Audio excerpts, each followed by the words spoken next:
So I wrote it down. Cream puff. Beautiful. I love it. cream puff. I have Nice. I have a habit of like naming my pets after food. Oh, that's good. Yeah. That's good. I like it. No, I live out in the country, and I actually know a guy who named one of his bulls T-Bone because Oh my he was god. expecting a cow, and so instead he got a bull. He was expecting a female cow, but he got a bull and a male cow instead, so he named it Beautiful. T-Bone. He's ready to like emergency supper. Emergency supper. Like, Good Foreshadowing God. is foreshadowing is a literary device Oh used my to God. indicate what's going to happen later in the story. Oh, Lord. Well, speaking of stories, I guess I'll go through the recap real quick, and All right. we'll probably start just because we're not gonna be doing anything crazy for the next maybe for the little while, and I'm sure by the time Justin hops on, we'll be in a good spot. But here we go. All right, so last time, on Icewind Dale, the party, after a long week of traveling through the harsh cold of Icewind Dale, arrived at the small fishing town of Bremen. Brandon, the old man ranger, Bree, the Snowveil dancer, Eden, the devoted paladin, and Regnar, the sly sorcerer, walked around town looking for a place to stay for the night. They ended up meeting an old halfling woman named Rima, who sold trinkets in front of the Buried Treasures Inn. Bree ended up buying a small wooden owl, and Regnar bought a wooden wolf mask. Inside the inn, the party met Cora, who offered the party a place to stay and even suggested to talk to Grinsk, who was looking for people to help him fish knucklehead trout. Before the party left the inn, they bumped into a wizard named Dazan. He told the party that he had been traveling 10 towns, searching for info of an ominous sound that he heard with Brandon many months ago. The party made their way to the docks where they met Grinsk, and he seemed pretty keen to get the party to work right away. The party, however, noticed that the boats he offered them had scratches and bite marks from a mysterious creature. Grinsk tried to deny the claim. However, a talkative half-elf girl named Tally warned the party in greater detail. She asked the party to gather info on the creature in exchange for a reward. After learning that there was a lake monster wreaking havoc on the local fishermen, the party decided to investigate.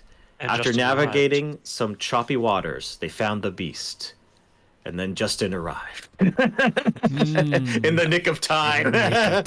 Yes. Hey guys.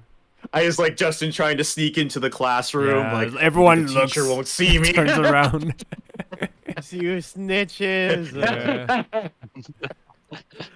After Bree cast a spell on the lake monster to make it laugh, they learned that the beast was an awakened plesiosaurus.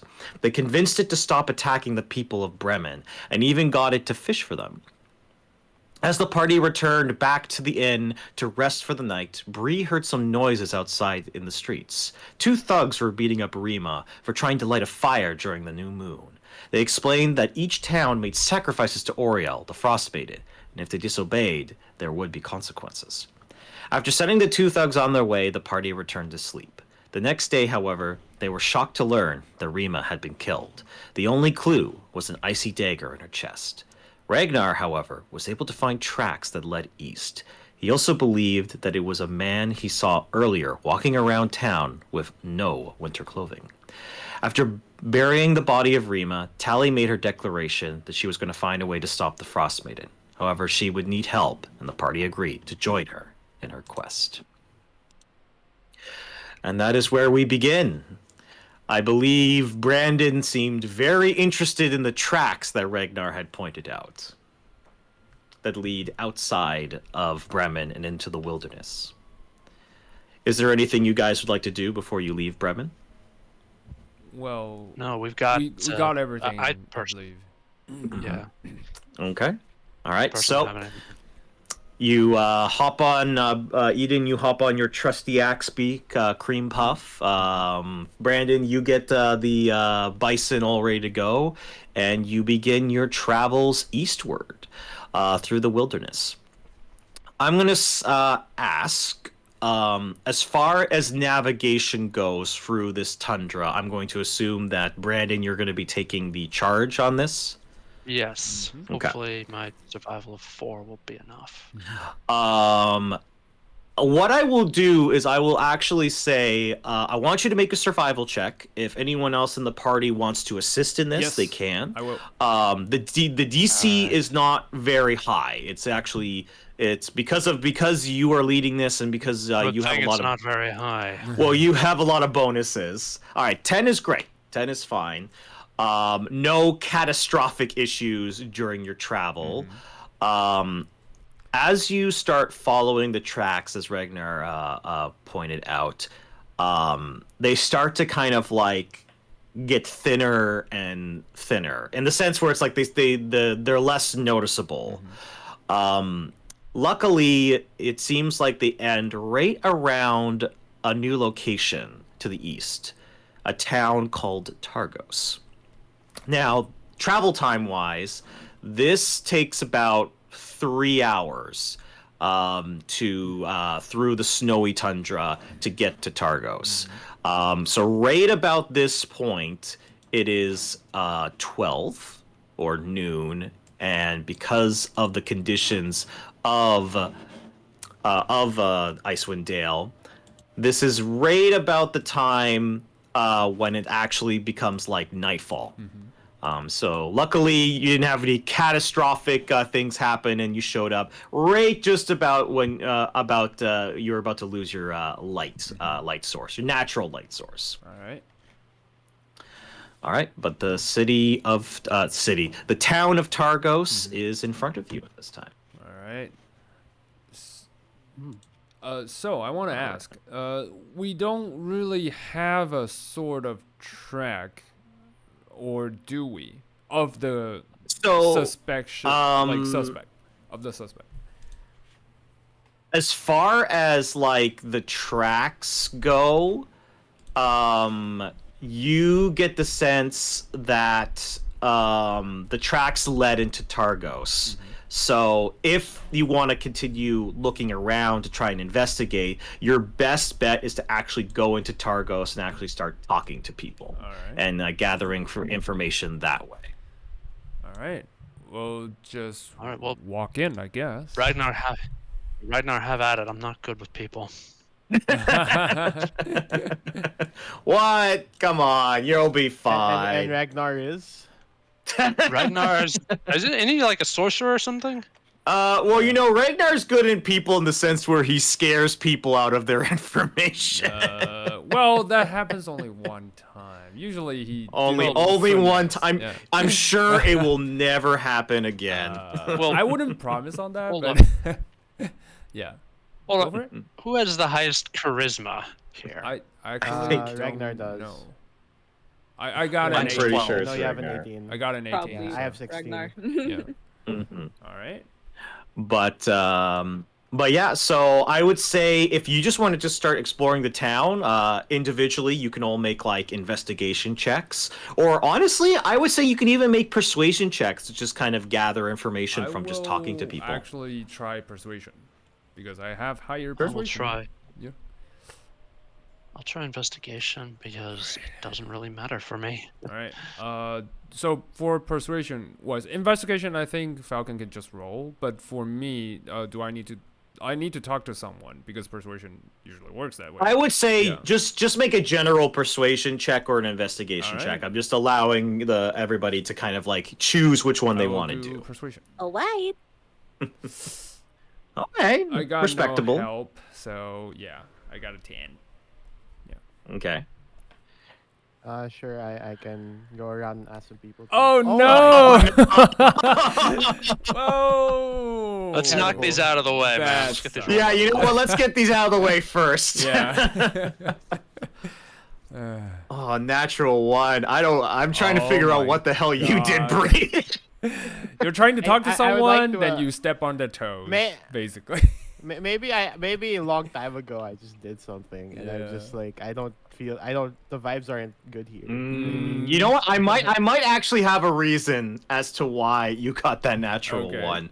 Okay. All right, Brandon. You know, you're more of an outdoorsy type, so this is it kind of sucks. Like you were doing so great, you were following the tracks, and everything was like going according to plan. But now that you're inside the town itself, there's footprints all over the place, sleds that pull tracks. It's kind of hard to kind of pick up.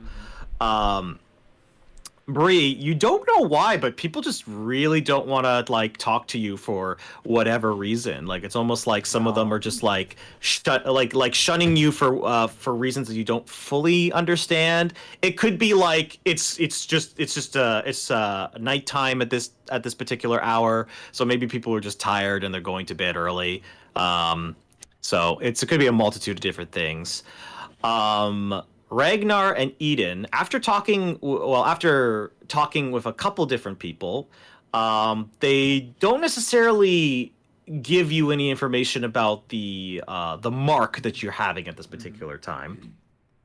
But they do mention some places of interest to kind of go and check out. They point out there's a public inn called the Luskan Arms, where you could stay for the night, and some people trying to kind of carouse and kind of have conversations at. They also say that that's actually where the town speaker resides at this location. His name is Naereth Maxtenar, and I'll put that in chat. There we go. Cool. And so it's a possible place to look out for. Eden, you also hear about a tavern called the Three Flag Sailing, which they say to be is like a really, really friendly place. There's a halfling woman named Effin Yarbol who seems to kind of like take care of sort of like the villagers who travel into the tavern. She's kind of like a friendly mother like type kind of character, at least from what people have described her as being. And then the last place that kind of catches your interest is a place called Trujillo, which has a store owner named Justin Hunran. Okay. I'll post that as well. Okay. And guy? Justin, not Justin. I was looking at that going like, oh, this won't be confusing at all. But a lot of people say that he's friendly, but you kind of have to just, don't be scared. And they didn't go into further detail about that. But those are a couple places that you could go to gather some information. All right. Wonderful. Mm-hmm. Okay. As Regnar, I was like, okay, I think we should visit the tavern first. Who knows? Mm-hmm. Maybe our mark is just inside. Mm-hmm. True. Yes, that is true. I'm sorry, what was the town again? Targos. Targos. Got it. Yes. Okay.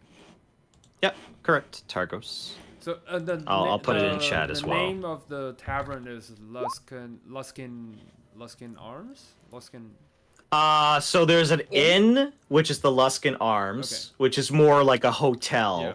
And the tavern is, I will say this, the Luskan Arms is a much, so you've been in Bremen, and Bremen was a very more of a poor kind of town, kind of countryside town. The Luskan Arms is a much bigger, much fancier place, to stay. Much more like facilities and stuff like that. The Three Flag Sailing is the tavern with the halfling, Ethan, and that's kind of more on par with like the buried treasures, maybe in like a better like state than it was. It sounds like this is actually she has staff. It's not just her trying to run the whole place. All right. Then I would. So it's kind of up to you. Okay. Then if that's the case, I would say we go to the tavern, the Three Flags Sailing, right? Am I correct? Mm-hmm. Okay. Yeah, we go there first because I would believe that the hotel was more for people. The inn is more for people to sleep. Our mark may be there. However, we will gather more through the folks that are drinking. That's my. That's true. theory. That's true. You could get information that way. So are you guys gonna head over to the Three Flag Sailing? I would suggest that. I don't know about the others. But Well, that would be me. Yep. I And have what's actually- no clue. This is not my turf. Well, actually, what's nice, Brandon, you also point out or that place has like a little like spot where you can like keep your animals, like almost like a little like I forget the thing that's in front of a stable or something like. There's a stable nearby for horses and sled dogs and stuff like that. Yeah. You also get the sense that Cream Puff is also looking at you, Eden, for food again. Where's my food? And Luckily for Cream Puff, I have a frozen trout that I forgot to give away. oh, So, yeah. beautiful. Okay, Cream Puff is staring at that trout and is like. No. And it's gonna just drag its feet like all sadly towards the stable. and the Brandon's bison just looks at this and is just shaking its head. Bison doesn't even feel the cold, honestly. It's probably looking for like something, like some grass to eat or something. Yeah, it's just I like the idea of this bison just being like a grumpy old man and this Axebeak being like an overactive child. So as you drop them off at the stables, you enter into the Three Flag Sailing. And you see a couple commoners that appear to already be drinking in the nighttime air. You do see the halfling woman. Where is the reveal? Voila. And she's just like, all right, come on, make sure you do your dishes, over there, folks. God. And so it's like, and then she kind of waddles a little bit. She's quite tiny. Okay. She looks like she's but she has like a very hearty smile on her face. Okay. And she does see you guys approach it and goes, well, I'll be. It's nice to see y'all. Welcome to the Three Flag Sailing. How can I help you? Well, it would be nice for starters to have something to eat and drink. We've been traveling for. Yeah. I can get you something to drink. No problem. Hey, Geralt, get some food and drink for this wonderful party over here. Thank you very much. You see Geralt in the back go, and he just seems to be like cutting up something and making some food and stuff like that. I hum in the background. Toss a coin to your window. God damn No! it! I just got that song off my head. No. I was like, I wonder if someone's gonna make. Oh, there it is. It's There it is. Well back. done, Yep. Justin. I got you. But as you kind of sit down and kind of like look around the room, you also see another figure who is a dwarven lady who appears to be smoking a pipe. And she kind of like is kind of curious of your arrival at this establishment. All right. So besides, She also has a giant eye patch. You get the sense that she's fought some people before. It's also, if it isn't obvious, her name is also in the picture, so you don't need to ask her that, I guess. where is? Wait, I don't think I saw. Oh, right there. Okay. Over there, yeah. Okay. Thorbane. But as Ethan kind of brings out some food for y'all, she kind of goes, if we'll say 5 copper pieces for this scrumptious little meal I got for y'all. And what's interesting is that she's got a mix of like. It's kind of like a potato stew with some really fresh made slices of bread that has almost like kind of got steam coming off of it as she kind of hands it out to the lot of you. All right.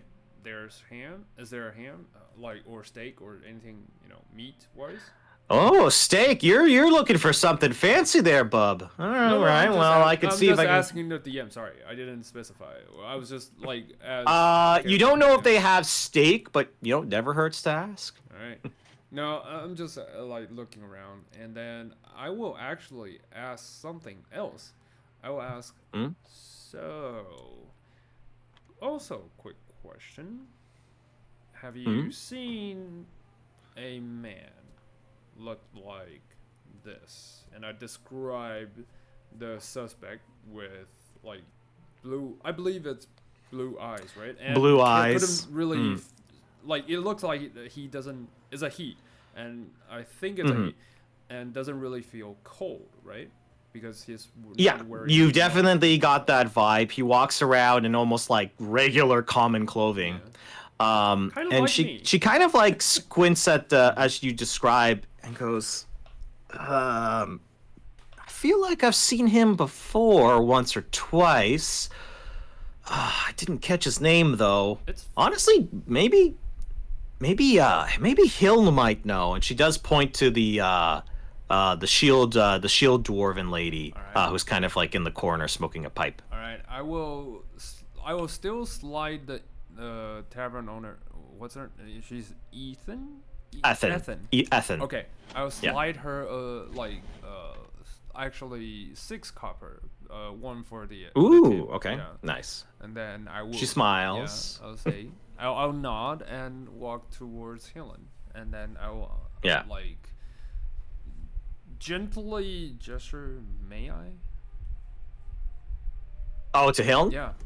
And, oh yeah, she goes like, by all means, yes, you can sit All down. right. I like carefully sits next, like across her table, and Mhm. I will just say, so, from Ethan, like, from what Ethan told us, Mhm. I believe you might have seen a man who doesn't seem to feel cold, like passing by. And she kind of takes a smoke, goes, yeah, I certainly have. Do you mind me asking what's your? And she actually looks and goes, looks towards you, Brandon, and she actually recognizes you. And this is after you haven't really taken notice of her at the particular moment, but you kind of, because you're a 10-towner particularly. Yeah. You actually have interacted with Hiln before. She has been. She's known to you as like a bit of an adventurer back in her heyday. She's definitely traveled all around Icewind Dale. And she kind of smiles and kind of like waves a little bit and goes, "Oh, so you're traveling with old Brandon over there?" She takes another puff. Yes, Yep, he and the is apprentice a said, great "Yeah." help of the team. All right, well, I mean, I've been here for doing some of my own little work. So you're talking about a man with blue eyes. Yes, and I know it's- looks like he doesn't really feel the cold because he's not wearing any winter clothing.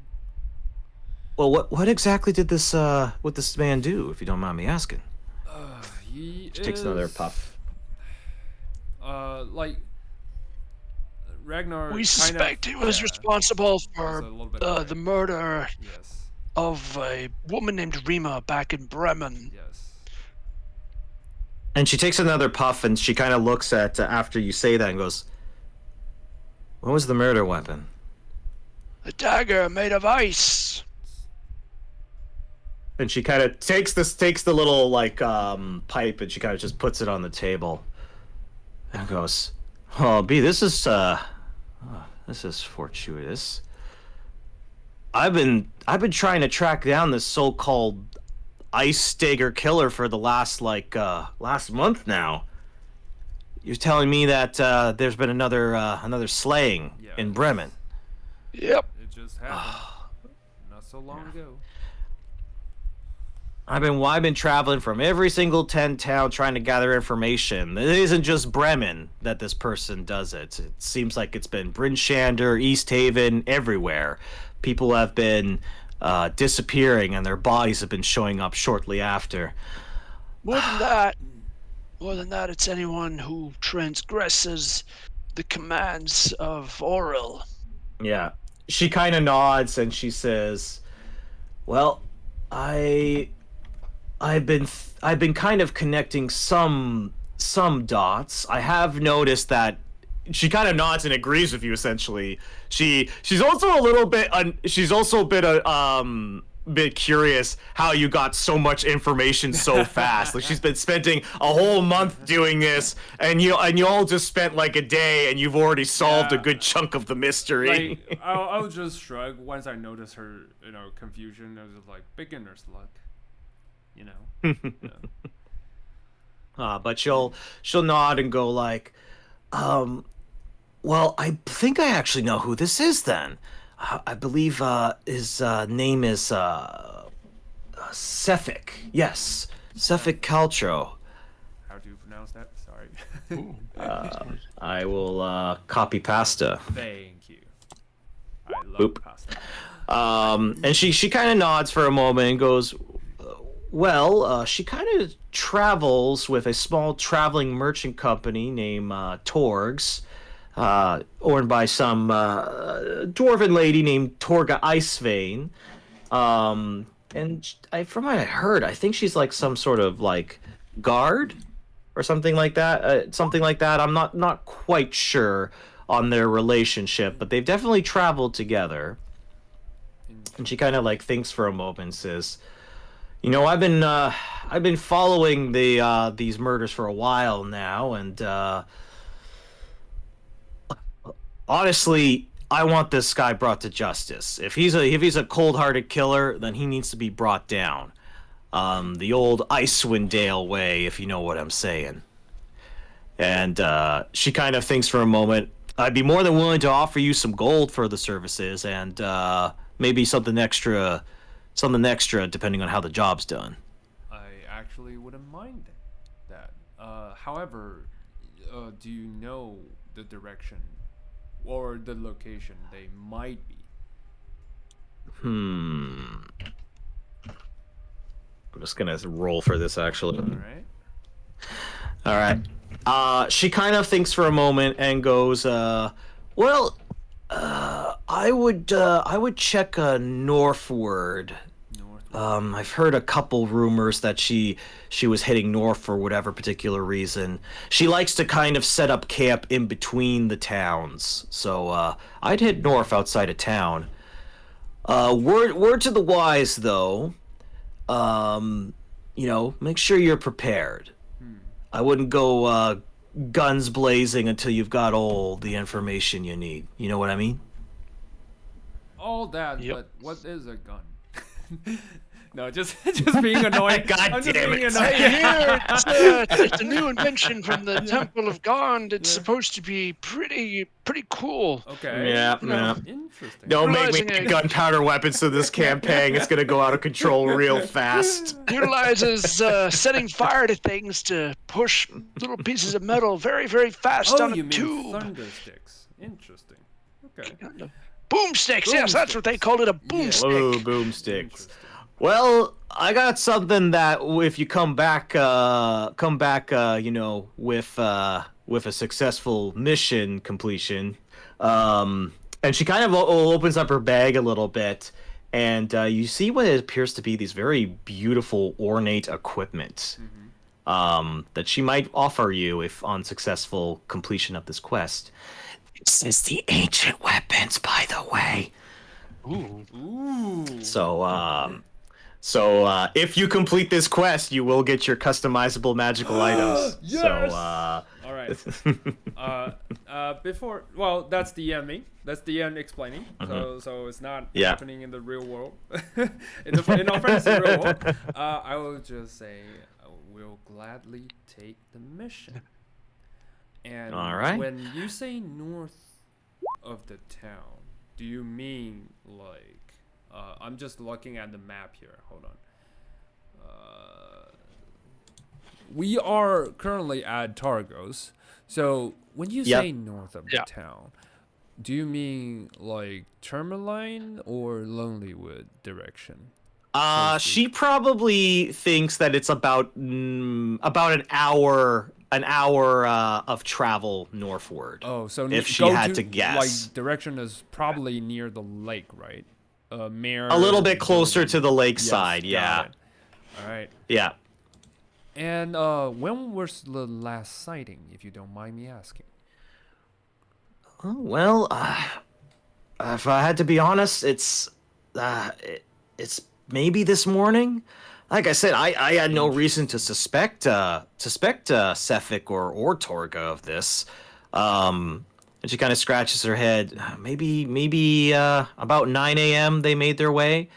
But honestly, if you leave now, you might be able to track her pretty easily. All right, that's what I like to hear.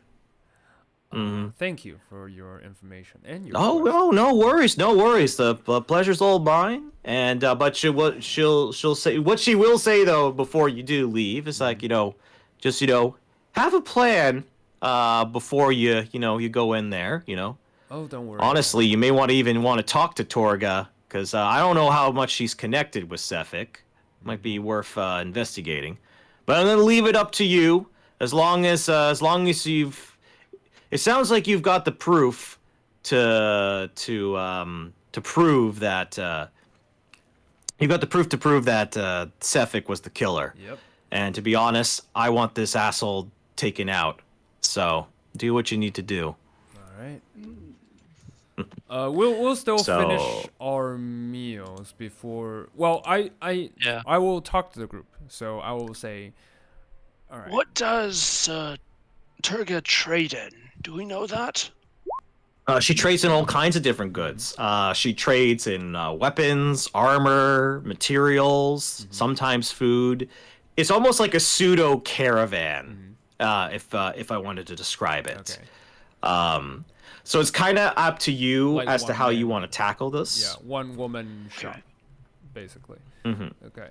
I will Interesting. talk to the group. I'll just say, so, from what we heard, if they kind of passed through the town just this morning, and if we track them northwards near the lake, we might be able to catch up on them.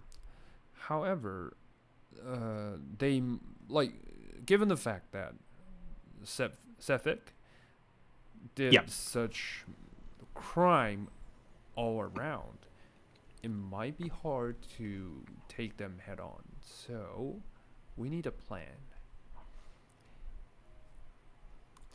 Anyone interested in forging a plan?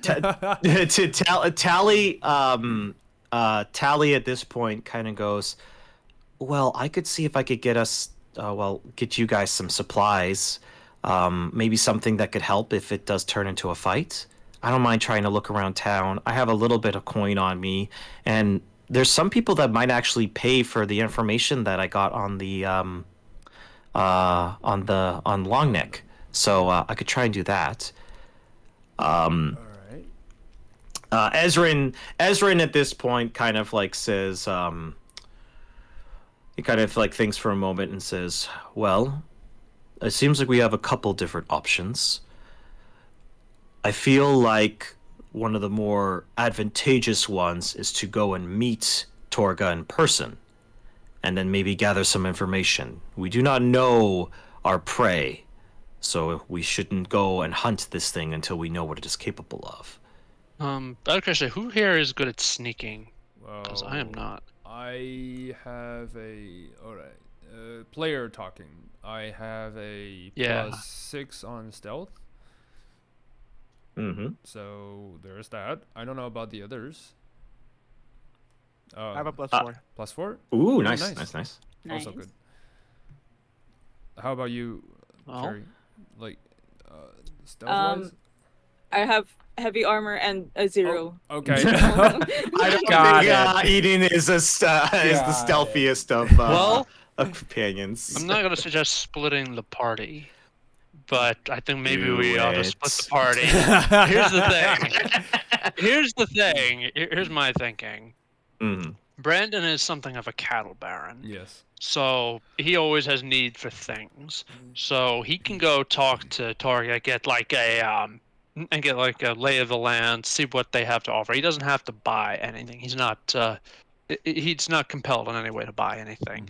Mhm. And if he is compelled to buy something, that gives us plenty of information to work with. All right. In the meantime, the party members who are good at stealth and lying and things like that, can sneak around Hey, at the it's called caravan and figure out deception, not lying. what's going on. Okay. Okay, I like that. Yeah. All right. So I guess the plan is Brandon's gonna actually go and interact with Torga as like, you know, A like buyer. almost like a customer slash, you know, other businessman. Yes. Oh yes, Ed? Can Eden go along with you, Brandon? Because Sure. I will say she is the type to preferably not lie when she is able to. Okay. Sure. Mhm. You know what? That's fine. All right, so we got team talk will be Eden and Brandon. Is Regnar and Bree going to be on team sneak? I would believe so. Yeah. Yeah. All right. Okay. And as you kind of hashing out this particular plan, Tally does come back, and she does with a bit of a smile on her face. And she's like, "Well, I was able to get a couple things for you guys. I know I can't really fight, but I can give you this." And she kind of pulls out 2 potions of healing. Nice. Oh my god! Nice. What a blessing! And who would like these potions of healing? Well, I think everyone. How about we just roll for it? I don't want to choose. No, yeah, because no. I think I have everyone healing word. needs it. I just want to like be fair. So. All right. That'll You be know what? fun. I'm gonna roll for it. All right. I'm gonna roll for it then. Okay. All right. Overall, Let's I think see. Regnar So and Brandon should have it. Yeah. Like that's my take. you know what? 1 and a 2, Brandon will get it. 3 and a 4, Ragnar will get them. Oh, okay. Okay. Nice. All right. You know what? We'll make it simple. Brandon, you get 1. Ragnar gets 1. Okay. Cool. Thank There you. you go. There you go. bad. So Alrighty. you can hand out that. And One potion of healing. Ezrin, however, is gonna say that as Tally's kind of like going into her food and kind of like seems a little bit lost in thought. Ezrin's going to talk to you, Eden, and basically say, "I'm gonna stay here and keep an eye on her, if you don't mind." Yeah, we wouldn't want someone to suffer the same fate as Rima. All right. Yes. I appreciate it. Please do ask the girl what's on her mind. Yes. He gives you a respectable nod, and she says, he says, "I will." And you get the sense that Ezra's probably going to use this opportunity to kind of check on Tally, because I haven't really gone into full detail, but, you know, Tally's still very shaken Yeah. as to the events of what happened in Bremen, but she's kind of in that kind of zone where she's focusing on the task at hand and putting all of that. So She's Ezra blocking might her be able to feelings dig up. right now. So. Yeah. Yeah. No, Yeah. So we're gonna see. Ezrin might actually be able to convince her to talk a little bit more about what she's dealing with.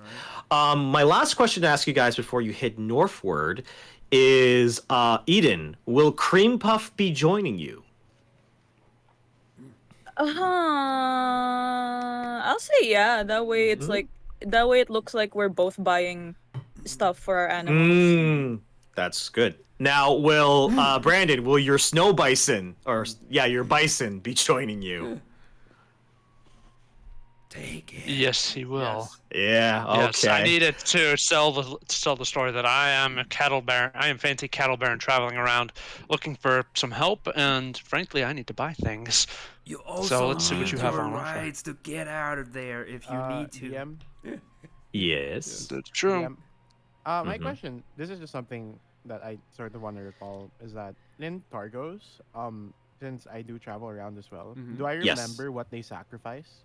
You do. Oh. They sacrifice people. Oh Oh damn! God. Yeah, Dang so this, actually, I God. apologize. I probably should have mentioned this a little earlier. Okay.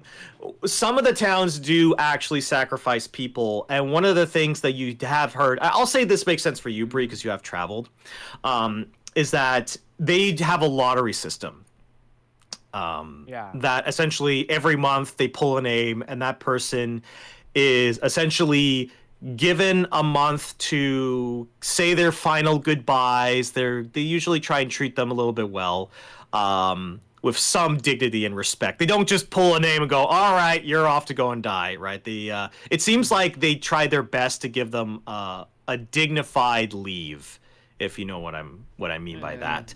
So that means someone's name has been pulled last night, then, right? That is correct. Fuck. That might be something to investigate Later. as well.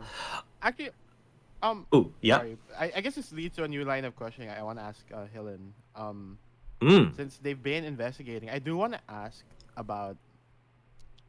I'll go up to them after just being a bit quiet. Might just say, "Hello, my name is Bree.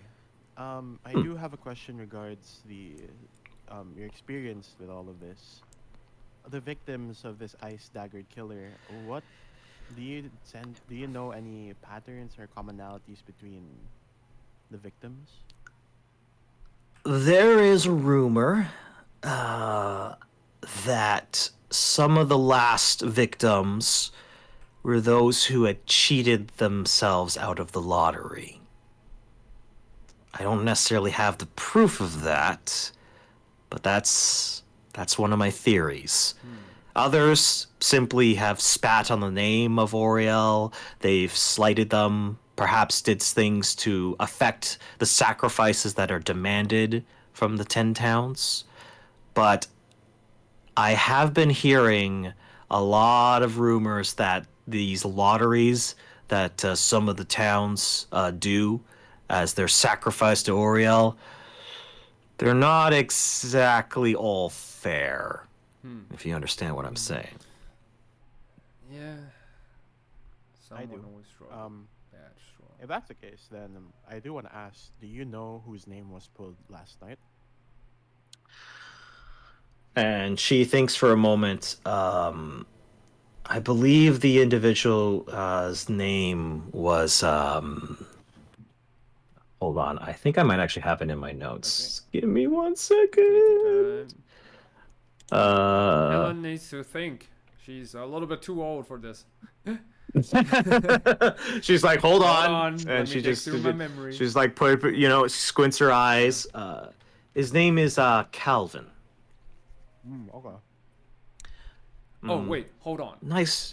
What yes. was the tavern owner's son's name? Sorry, I want to check. Oh, his name? God. Yeah, sorry, I was just checking to see if No. I should know this. Oh God, I'm such a bad DM. No. It's I believe his name was Huar or Hunrar. Heward. Huar, yes, Huar, yes. Okay. Yeah. Cool. That is not not not the same like. Not the same, yes, though. Cool. But good thinking though. Good thinking. Okay.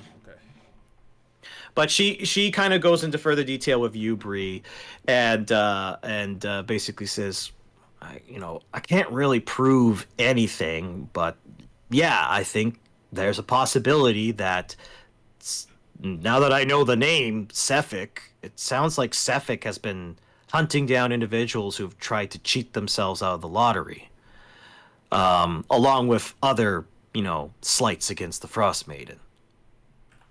Makes sense, at least from my perspective. All right, I'll take a note of that, and yeah, we can go with like the plan. A part of me wants to, since we're already splitting the party. Wait, hold on, sorry. Sorry, I'm sick today. That I kind of want to investigate more into Calvin. Okay. Where he's at. Do you want to also split the party? Double well, split. here's the nice thing. Nice. You don't need to leave right away, right? The one thing that you do know is that this is a caravan, right? So it sounds like she's gonna probably be there for maybe even a day or two, right? Okay. So if you guys do want to do a little bit more investigating before you go to this camp, that's entirely up to you. You can absolutely do that. Okay, let's look into Calvin first. Let's see what's going up with him. Yeah. Because technically, this guy is like a next candidate for being hunted down by the. You know who would actually be the best person to ask about? Probably the town speaker. Yeah. That is true. We are going there, I guess. All right, so you guys are going to head towards the Luskin Arms, which is where the town speaker is set up shop. Yes. Resides, that's right. Okay. Yes. Let's see here. Don't mind me as I try and find No, take your time. some new We music. are also typing stuff. Let's do this one. Oh wait, by the way, is the music on Roll20? It is. Oh, okay. Okay, good. And I need to turn on the volume. Yeah. Hopefully you guys have been hearing music. Not me. I have not. Not me. It should be louder. I hear it, but it's very faint. It's very faint. Yeah. The reason why I have it so faint is because if I have the music too loud on my end, then I find it really hard to DM. No worries. So No worries. if you want to adjust it as best as you can, Yeah. we'll figure that out it's later. fine, it's fine. But you do end up at the Luskin Arms. It's one of the oldest kind of like public houses in 10 towns.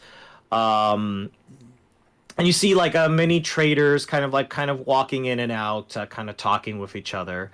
The first thing you do see is a balding, pale old man who just has a very sorrowful look on his face.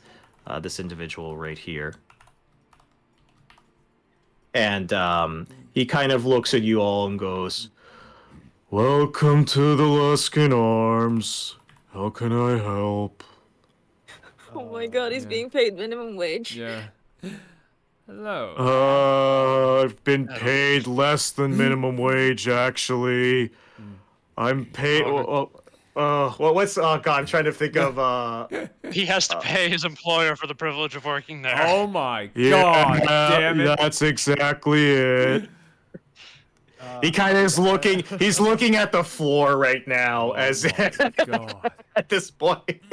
I looked at him and I asked. This poor guy. Yeah. Well, I do hope things get better for you. They Is won't. it, Oh my god. Dude is like giving up entirely.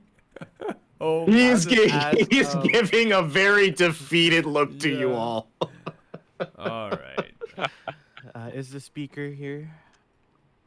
You want to talk to Naereth? Of course. Yes. Yes. I guess I'll get him. That's all I'm good for. Hold on. And he just slowly starts making his way towards the door. Knocks a couple times.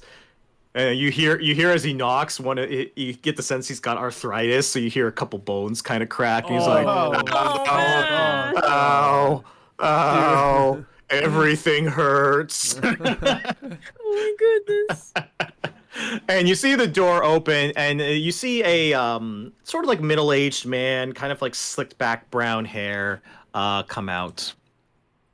And you believe that this is the town speaker. Ooh.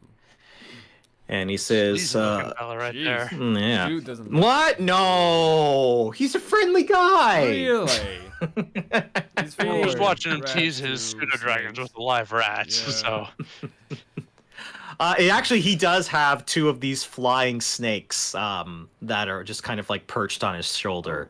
And he says, what's going on? What's going on, Owen? And Owen kind of points towards you lot, and they see the townspeople kind of walk towards you and go, I gotta try and get his voice right. Okay. So, you're looking to talk to the town speaker, correct? We are. Yes. Are you the speaker? Yes. That would be me, yes. Greetings, Mr. Speaker. I just wish to ask about the lottery that must have happened last night.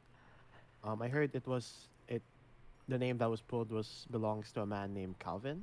That is correct, yes. Nice fellow. It's unfortunate that his ticket was punched.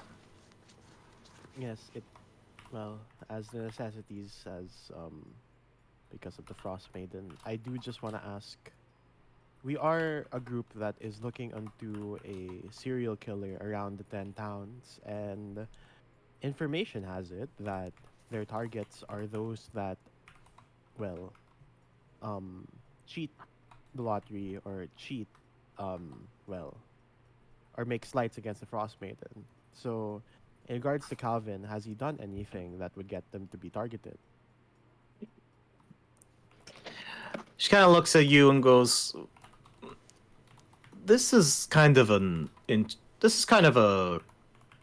He kind of thinks for a moment how he wants to put it. Let's have this conversation in the room over. This is not a public conversation to be had. And he kind of motions you all to kind of follow him into the next room. That's less like, because you're still kind of in the carousing area where people are eating and drinking and stuff like that. Yeah, well, Bree doesn't really mind. He's just like, yeah, matter of the fact. So this was gonna happen, right? So we want to know. Yeah, so I do like that. That's the vibe that Bree's going for. But you get the sense that the town speaker's like, no, we're not having this conversation. Get out of here. Like we're having this conversation in the room over. So you guys kind of follow him into the room over, and it's quite nice. Like it's kind of heated. It's got like a little hot box. There's a couple tables and chairs where you can kind of sit down. You can see it's kind of snowing outside at this particular moment. You do see sitting in the chair is a fully armored, like tiefling soldier who's kind of like just got his foot kind of kicked up, and he's just kind of like just not talking. Two sleazy dudes, guys. I don't know what to say. Oh my god. There's nothing about these art. Nothing about this art implies that. I don't know what you're talking about. But Naereth kind of goes into, kind of sits down. So you think somebody's rigging the lottery? Is that what you're saying, or what are you implying? I mean, do you think there's someone rigging the lottery? Bree Oh, kinda looks flipping it to him. Nice. I would hope not. It's supposed to be a fair and respectable way of selecting sacrifices. I mean, it's not something that I particularly want to do, but I have to keep the people safe. Well, my question pertains more to if Calvin's going to accept their lottery results, because if they don't, they will become a target of the serial killer that we have mentioned beforehand. And if they we don't usually give them that option to accept. Essentially, it's, some might say it's cruel, but Icewind Dale tends to be cruel. We usually imprison them the moment that their ticket is taken, so that they don't get any ideas of running away. Because then you'd have people running away from the town, and then we'd have to pick up new sacrifices. People complain. It's no fun to anybody. So it's the right thing to do, considering the circumstances. You imprison them? I was under the impression, upon hearing from another 10-towner, that they are given a month to say goodbye to friends, family. Yes, of course. We facilitate that. We send out guards to go and we send out my troop and whatnot to go and get their family. They say goodbye. Perhaps we make them a nice couple meals in the weeks to come. We try our best to accommodate them to their abilities, but you have to understand. Wait, what is your name? Eden Hilyainen. Eden. I don't know the name of your friend over here. Is he one of your guards?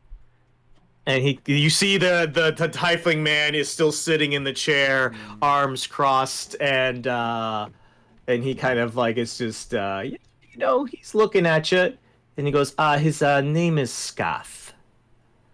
Skath. Okay. Skath. There, I'll put that in the chat. Thank you. You see the Naereth kind of look at you, Eden, and kind of goes, he's my bodyguard. He kind of keeps track of things, and obviously, there are some crime in Targos. Unfortunately, this is how it sometimes is. And she looks at you and goes, "You seem to be far away from home."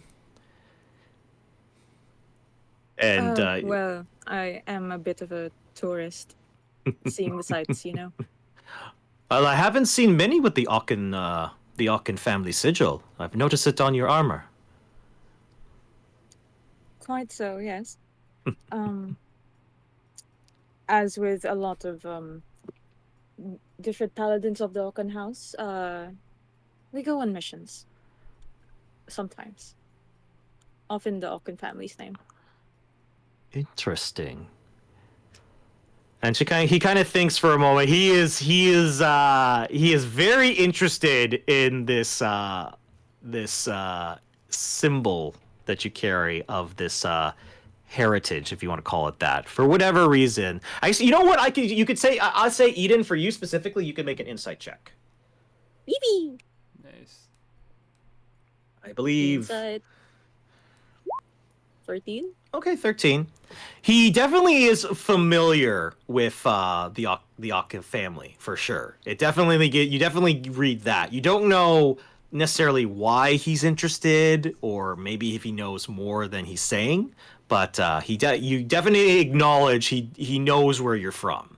How he got that information, nobody knows. Most likely just the sigil that's on your armor. But Naereth will kind of will nod and say, "Well, if there's anything that I can do to help personally, I will do my best to assist. I don't want any criminals in this town, to say the least." No, I just say well, if ever we just do want cooperation in finding our serial killer. However, we have information of where he could possibly be at the moment, so if there are any other sightings, we would really appreciate if you would tell us. And he kind of thinks for a moment, and he goes, "Do you have the individual's name? I could perhaps give you some more information." Sephik. Sephik. You gave Oh, Sephik, dude, I was Sephik like, cultural, you say? oh my Interesting. God, I didn't stop. All right, fine. He nods. And he goes, I feel like I have some more information. It's on the tip of my tongue. And you see him kind of like push a little, almost like it's like a small pot towards you that has a sign that says donations on it. Oh my goodness. I look at him, I smile, and I say, if he is let loose, I wonder who might be next. You see, Well, according... you see, killers, they don't really care for status. Like, no matter you might be a peasant or a town. I drop a gold in the bowl, just so you know. A gold? Come on, dude! A gold? Oh Damn! Alright, Bree's fine, like, my I'm bad. fucking around. Fuck it. Yeah, you're doing I like the you. idea. Okay, I will say, okay, here's what I'm going to do. Bree, you drop the gold in the bucket. Regnar, I want you to make just a general intimidation check. I'm going to tell you right now, it's gonna be a high DC. I know, because it was already paid. You know what? Fuck. You can try. You can try. That's... Oh, fuck. God damn. God damn it, when it counts, yes! Alright. Yes. Alright. Remember how I told you that Ragnar's gonna walk around this campaign intimidating everybody? People. Yes. I'm starting to sense a theme. All right. Jesus. Yes. How the fuck am I supposed to work with this? Okay. Okay. All right. So this is what happens. Naereth kind of looks at you, Regnar, and there's just the slightest crack is in his demeanor. One of the things that you definitely catch on is that he's been, assessing everybody in the room, Brandon, Eden, Bree. His attention is now solely on you, Regnar. All right. Like, everyone else might as well not exist. You have garnered his attention. And he does look down at the pot for a second and sees you drop the gold in. And he does say, Sephik's been traveling with Torga for the last little while as a bodyguard.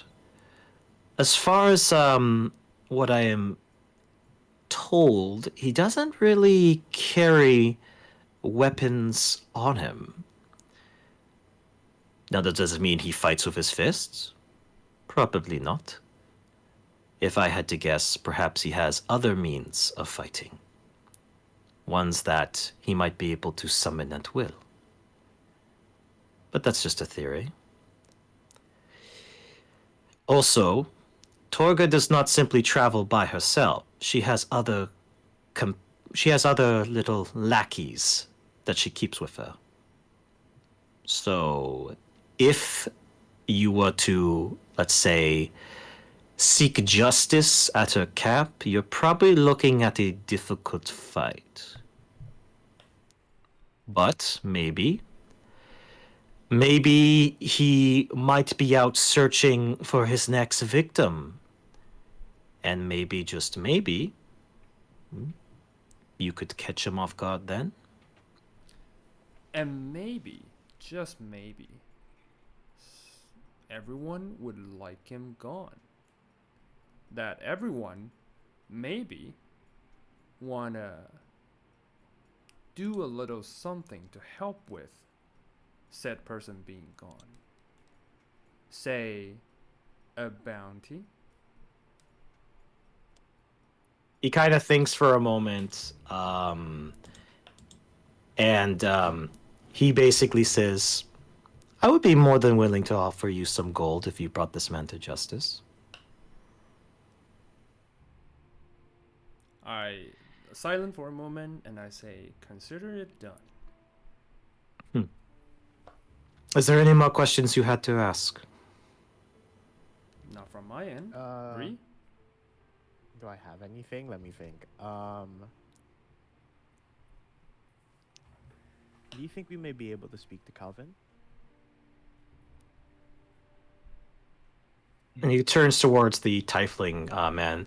Skath, why don't you escort the three of them, Bree and Eden and Brandon, over to Calvin's new home. I wish to speak to Regnar alone, if you don't mind. Oh, I never tell him my name. Dang. Yeah. Oh, okay. Well, sorry, I apologize. No, it's fine. You did tell him his name. He will look at you. He says, and I wish to speak to you alone, if you don't. I'm fine with it. Let's talk. Hello? Yeah, Oh, we're hearing you. Can you hear me? Everything okay? Everything okay? Oh, is anything going on with the? Justin, No, Can you hear me now? Hello? I'm here. Yeah, Hello? Yeah, I can can hear hear you. Justin. Yeah, we can hear you. Cherry, are you there? Is the piece still there? Okay. I I don't know what happened. Maybe there was a weird Discord thing. I apologize. it's No. over Discord, yeah. Before I Okay. leave though, with the Strahd gold is and never the gonna let us. donation bowl, Let's go. I just kind of look at the speaker and I just say, well, I hope you do well with this donation. And I just leave. Yeah, Okay. He nods. So, Skath is going to lead you to the prisoner, Calvin. And I think we'll do this scene first. Naereth is very, very, very interested to have this conversation with you, Regnar. Okay. And as your friends kind of like leave the room for the moment to go and talk to Calvin, you see Naereth kind of like adjust himself in his chair, and he simply says, "You know, it's been a while since I've been intimidated by somebody. I must say, I have much more respect for you." Well, that just comes in natural, I guess. You definitely have an air about you. One that you definitely seem interested in coin. That I certainly respect. I believe that Sephik Kaltro needs to be brought to justice, as much as any evil man who wanders the Dale. If you do choose to wait and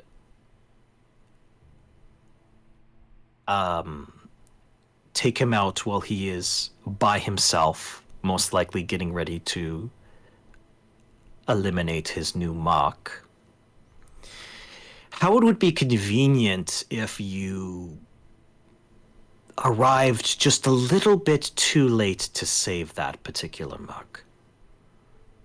Ooh, morality check. Hold on. Oh no. Okay. Interesting. Such things would not be unappreciated. They could be rewarded with more than just gold. I think you might have put the pieces together that I have a lot more connections than you can expect. Mm-hmm. You see, I also come from somewhere with connection. I am very well acquainted with your associates. Oh, I want to insight check him too. Oh, you can Does insight he check him, know? absolutely. Does he really know? Okay, then he's probably somewhere bigger than I imagine. Hold on. Come on, insight, please be good. 16? Oh. 16, okay. 16's decent. You get the sense that he knows of the faction that you're associated with. Oh, god damn it. Okay. He's more than just a town speaker, I would say. You are starting to get the sense that this man may have a lot more connections than you initially gave him credit for. Alright. Say Yes, that happens. What's in I it figured for that. me? I don't. Well, if you know, you would garner my favor and all that entails, and you know what? To spice up the pot, let's say 400 gold pieces. Huh?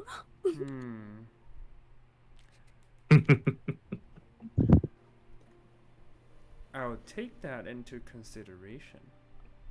I bet you would. Yes. But at least for now, I consider we have a deal. Splendid. And I hope you bring this Sephik Culture to justice. May the evil You take... sort of you should go and join your friends Yes. now. I will up and leave. Yeah. And he kind of gives you a sly smile, but he definitely stares you down for just a couple seconds as the door closes. I know he's In staring, the, and I don't really care for it. Yeah. All right. In the meantime, you do end up catching up to the rest of your party. And Skath has brought you over to the prison cell where Calvin is staying. You guys actually clock right away that Kelvin looks very tired and obviously stressed, as somebody who has been told that he is going to die probably would look. Yep. But he doesn't seem like he's been treated poorly. He's got fresh clothes. He seems like they've cooked him decent meals. They've had him it seems like they've given him like parchment and envelopes to send out letters. It sounds like they tend to let these sacrifices send letters or write like little, whether they want to write a will or something like that. It's a lot more. It's very interesting because it's more professional. When you think sacrifices to a god, you think, oh, burn him at the stake and throw the. It seems like, in particular, in this town, they have a very, very particular system of doing things when it comes to these sacrifices of Auril. if you want to talk to Calvin, you can absolutely can. Skath is going to definitely be keeping an eye on you as this conversation has. So this is not a conversation that you will be able to have secretly, at least from his eyes. Just be aware if that changes things. Not done. Can I? As we were like on our way towards meeting Calvin, though, can I have asked Scat something? Sure. So how long have you been in employment of Naerth? He kind of walks along with you and he says, 10 years. That's a long time. Mm-hmm. Is he old, middle-aged? He's about the same age as Naereth, the Tiefling okay. man. Hold on. How long has Naerth been the town speaker? Around the same amount of years? 5 years. He didn't always so live in the Dale. So he's from Luskan? Did I get that right? Luskan. Yeah. Just guessing from the accent. He nods. I see. And he does say, and you're all the way from the Cold Run, if I am to be correct. About the same distance, perhaps. He does kind of look at you and he says, "Do you mind if I ask you a question?" By all means. I hear many rumors about this Ock family. What are they like? Oh, well, what kind of rumors have you heard? I don't want to offend you, so I hear rumors that they tend to have a army of paladins, if that is recalled. True. And this fighting force, do they always seek to help the good, or is it more a convenience to them? It depends on the people. It depends on the soldiers, if I may say. Just as with each person, depends on their morality. But I can say, as a generalization, this fighting force will fight for the Ock family.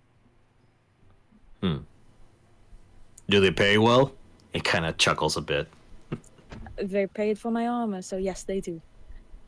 He kind of looks at your armor, and he is kind of actually, now that he's looking at it, and especially how it's reflecting off of the light sources in the town, he does kind of like, it's very well made. I must admit I'm a little bit jealous. Well, the Ock family is always looking for more.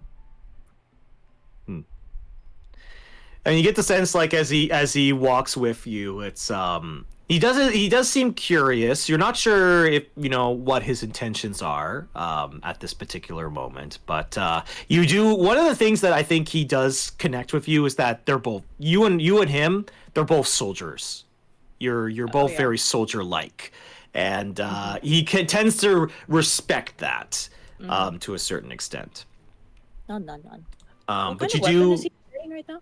Oh, weapon? He is holding a great hammer. Okay. Yeah, it's a big weapon. So you do definitely, just by clocking him, he definitely has some decent strength to him, for sure. Interesting. Well, that's all I wanted to ask him. All right. So as you enter the prison, you see Calvin before you. If you have any questions you want to ask him, you may proceed. I'm just gonna ask a very simple. Hello, Calvin. I am Bree Kramer. These are my companions. We are sorry to bother you. We are a group of adventurers looking to tracked down a serial killer around the lands. So I just wanted to, if ever, be able to have this conversation with you to make progress in that front. He kind of nods and goes, What can a dying man do to help you with this? Bree Poor kind of guy. goes over, and I just say that, well, a dying man is still a man nonetheless. It's, well, we have reason to believe that the serial killer goes for certain targets, and we have reason to believe that maybe you may fit the criteria and might be next. Calvin kind of like thinks for a moment, goes, He's hunting sacrifices of Auril? Seems a little bit redundant. Maybe. Although, okay. he kind of thinks for a moment, oh, it's nothing. Can I like kind of try? What was his expression like when he paused? When he Can I make an paused, insight he on was that? like thinking of something that may have occurred. You can try and egg him on to talk more about it. Yeah, I just say oh, please say anything that you think could help us. But then I also kind of like, as I say that, since I'm facing I am facing what's this? Oh, Calvin, right? I kind of make an Yes. eye gesture towards Skath, and I wanna see if he like, if is he having a harder time because Skath is around. You know what? Yeah. Skath definitely has that intimidate. You know how Ragnar's got that aura of intimidation? Skath's got a little bit of that as well. Especially when he just crosses his arms and kind of like adjusts his very well fit armor. Well, Brandon is an absolute bear of a man. He's just going to stand up a little straighter. Okay. You know what I will say? Brandon, you can definitely distract Skath's attention. If you want to give Bree an opportunity to maybe quickly talk to Calvin without Skath's full attention. I'm gonna step because I know if he's trying to edge up close, so like Brandon is gonna fold his arms, step up in front of him, and say, and just be like, "That's close enough, little man." Okay, that's so confrontational. I like it. And you see Skath go, You need to go and sit down in your rocking chair, old man. I'd hate for you to break a hip. While they're arguing,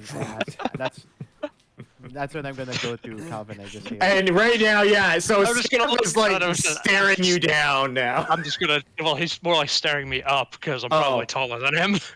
Yeah, you know what? I'd say you are actually a little bit taller, which is something that he does not like. I just looked down at him, and I was like, I don't need to be in a rocking chair to put you over my knee, boy. Brandon's not fucking around. All right, well, Skath's attention is definitely on you. So, Bree, please have a full conversation without any eyes. Calvin, I just feel like what. The tiefling guard is no longer listening. What do you have to say, Calvin? Well, I'm not sure. Sometimes Skath is the one to go and deliver the news to these, I guess, the lottery people. And I don't know if I'm misremembering things considering my circumstances, but I swear that he went someplace in the morning before he went to my house. I don't know, he could have been visiting a friend or something like that. It could have been anything really, but I thought it was weird. So you might think that results may have been altered as he went somewhere in the morning? He does not answer you when you say that, but his lack of a response does kind of like speak volumes about that. He kind of looks towards him and just like, your silence says enough, Calvin. And then I just say, well, either way, we'll investigate further. Try to be safe. We don't know. While I did say that you may be qualified to be the serial killer's next target, I'm not too sure if that would be true. So, well, as long as you're here, I think you're safe. But do be careful. He kind of chuckles and he goes, I guess I'll be safe enough until the new moon, I suppose. And then I just kind of say that, would you like to hear a song?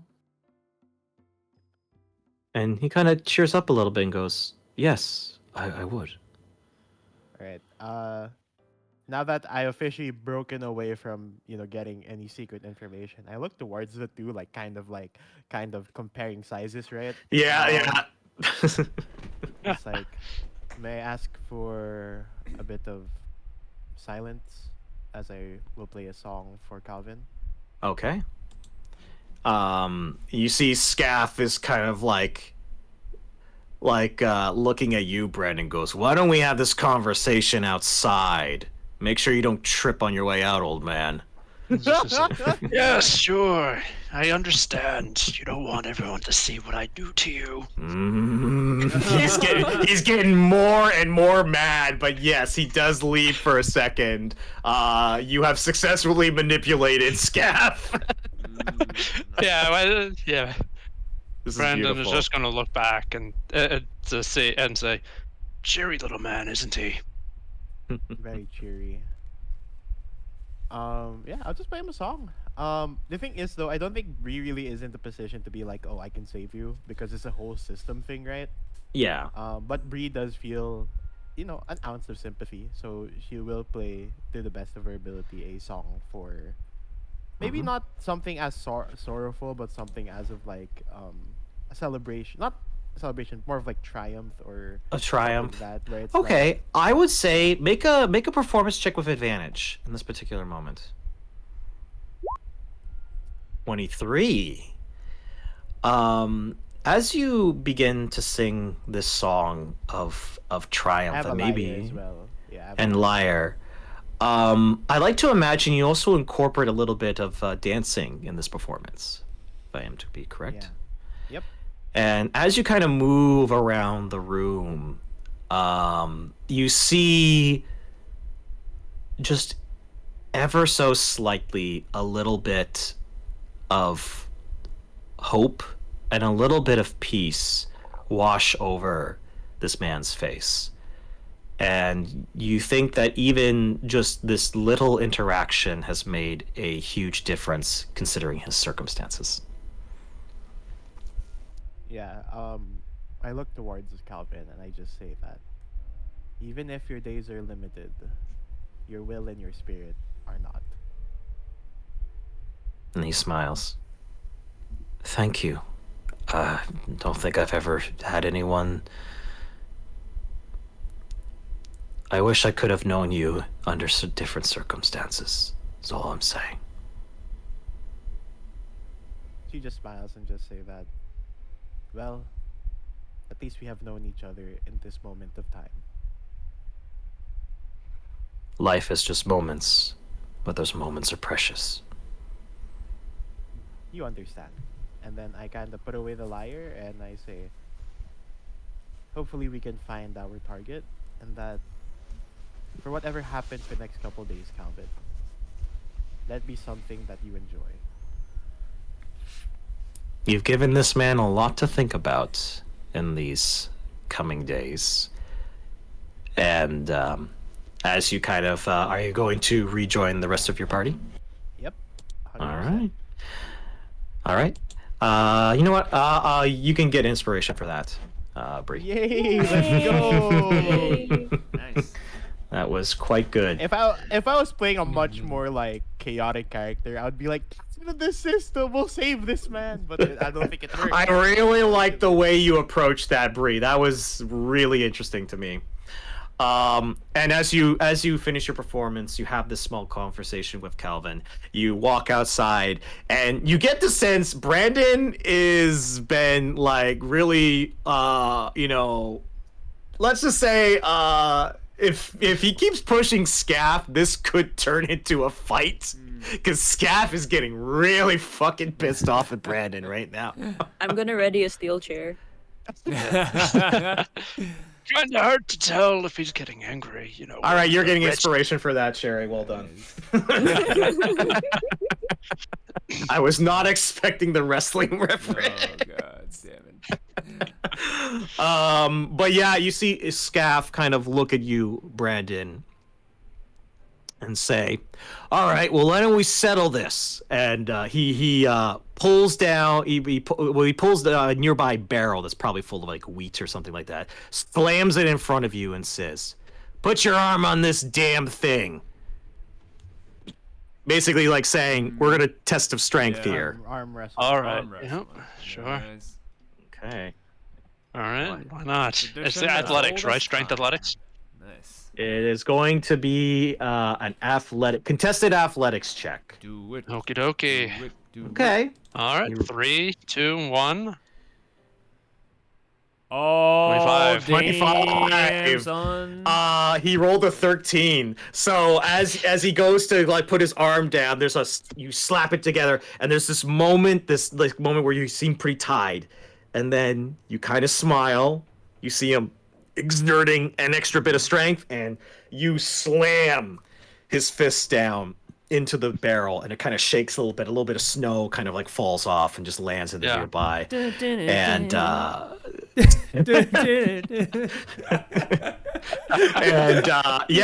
Skath is humiliated. He is pissed. Yes. And he's gonna look at you lot. He's not even gonna say anything to you, Brandon, and he's just gonna say, "If you have any more conversations to have with a town speaker, you can go talk to him. I'm leaving you lot. Don't cause any trouble." And he just walks away, like just pissed off. Oh, I and walk defeated. past him when I just as this moment I walk in, I was like, pat him on the shoulder, says, "Don't worry, this happened to the best of us." I just walk past him. Oh, wait, Yes! Brandon's going to say, as the best of us, I disagree with that statement. I shrug. I look towards Brandon. I'm just like, well, your strength really does seem to be boundless. I'm going to say, it's a life of living outdoors. I look towards actually out of curiosity Eden's like, well, I look towards Eden's like, do you think you can handle Brandon in an arm wrestle? She thinks for a moment. Like compares bicep size. I think he could edge me out by just a bit. Oh. Okay. Oh, by the way, do you see the photo I sent in general? This is how I imagined Brandon was talking to. Nice. Legs out. Legs spread out, but Yeah. he's still taller. It's like, yeah. Oh, I love it. I love it. Yeah, nice. I love that image. That's so perfect. Nice. Freaking beautiful. I do then talk to the party in a hushed tone. I just say that, you know how earlier, Mr. Speaker thought we were talking about the lottery being rigged. Yes. Well, it was a weird conclusion to immediately go to, but I did just keep it in mind. Calvin has suspicions that results may have been altered, as Skath, on the morning of the lottery the lottery results, did not immediately go to Calvin. Calvin has a testimony where he went somewhere else first, and that is suspicious. So if we find out where that location may be, we may get further into the lottery. And then as Bree kind of keeps speaking, Bree then just realizes, but like, however, that is quite far away from our original intention of just catching the serial killer. So I have a feeling that these are related. Let's think so? keep that information in our mind for the time being. We can discuss this on the road without so many prying ears and eyes around us. All right.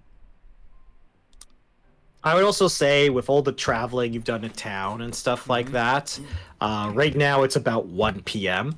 I would also like to point out that this particular moment, it is quite dark. Yeah. It is now officially nighttime, despite, it being 1. PM, yeah. So bear in mind, anything you're doing at this particular moment, you have to consider about your visibility and your light, because some of you have dark vision, or I don't even know if any of you have dark vision now that I think Not about it. me. Oh, Brandon you has a do. glowing axe. He'll be fine. Yeah. So just bear in mind, visibility will be a thing that might be a factor. But you do have the rest of the day at your disposal. You did have a plan as to how you wanted to interact with Torga. So you do have that you can continue with that plan. You have a lot of new information that you can also use. It's kind of up to you which direction you want to go. If you want to keep investigating this possible lottery scenario, you can keep doing that. You could go and try and find Torga. There's a lot of different things you could do. All right. I think we should deal with the Torga. I want to ask the DM though. So based on our information, we know that Sephik will be around by himself sometime later. Is that sometime later now? You don't know. He gave. If you're talking about the conversation you had with Naereth, he kind of gave you a bit of a vague response. Yeah, I know. But if it were to happen, it would probably be much later in the quote unquote evening. Got it.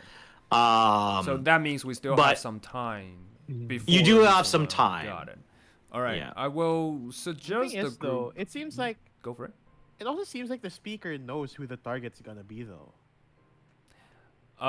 Like he said I would just specifically- say we are talking as a player right now, so we're not. Yeah. I discussing wouldn't know open. this. I'm just saying, like my Yes. point of view. It's like, All right. I would say, Regnar, you, after that conversation, you definitely get the sense that he knows. definitely knows who Sephik's next target is going to be, and that offer that he gave you on the table. He rather has that person dead. Yes. It seems like for whatever reason, that person being dead is advantageous to Naereth. Yep. And Actually, that's.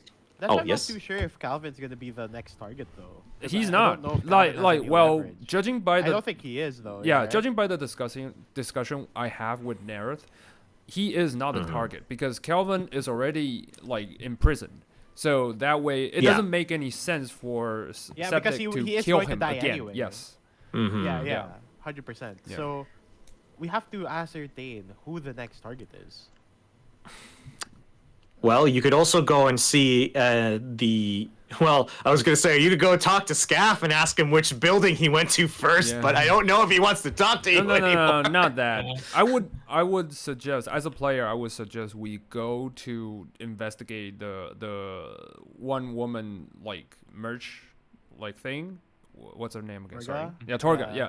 We should go with the Torga route and wait until we have the time and rest for the time being until we can go investigate on our killer, and when that's all done, we can go back and investigate on Naereth because we are on a time sensitive mission right now. Yeah. That's my theory. Yeah.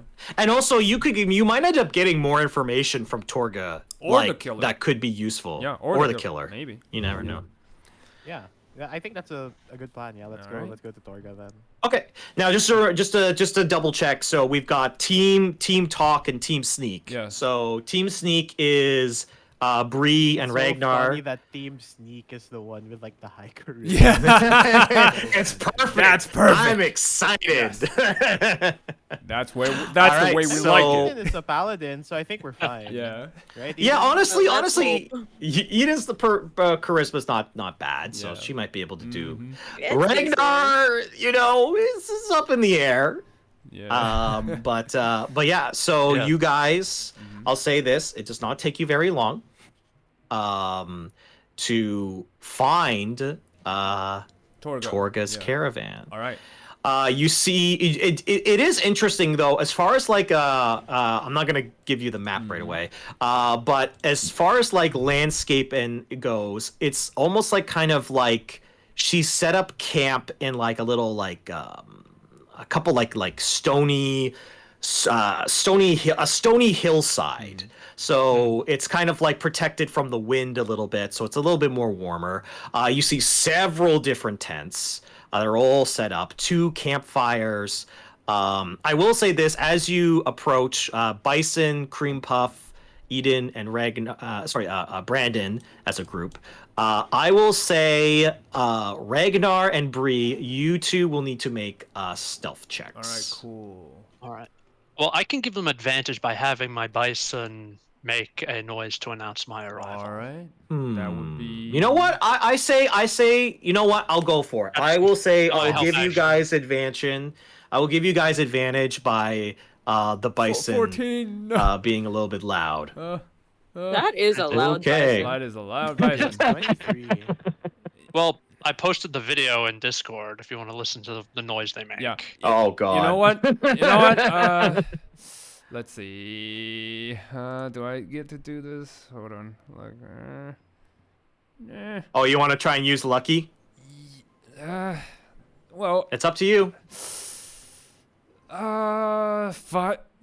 you know what? No, not now. I feel like. You gonna save it? You gonna save it just in case things go really bad? Yeah, I'll probably save it. I really want to use it, but no. Yeah. Yes.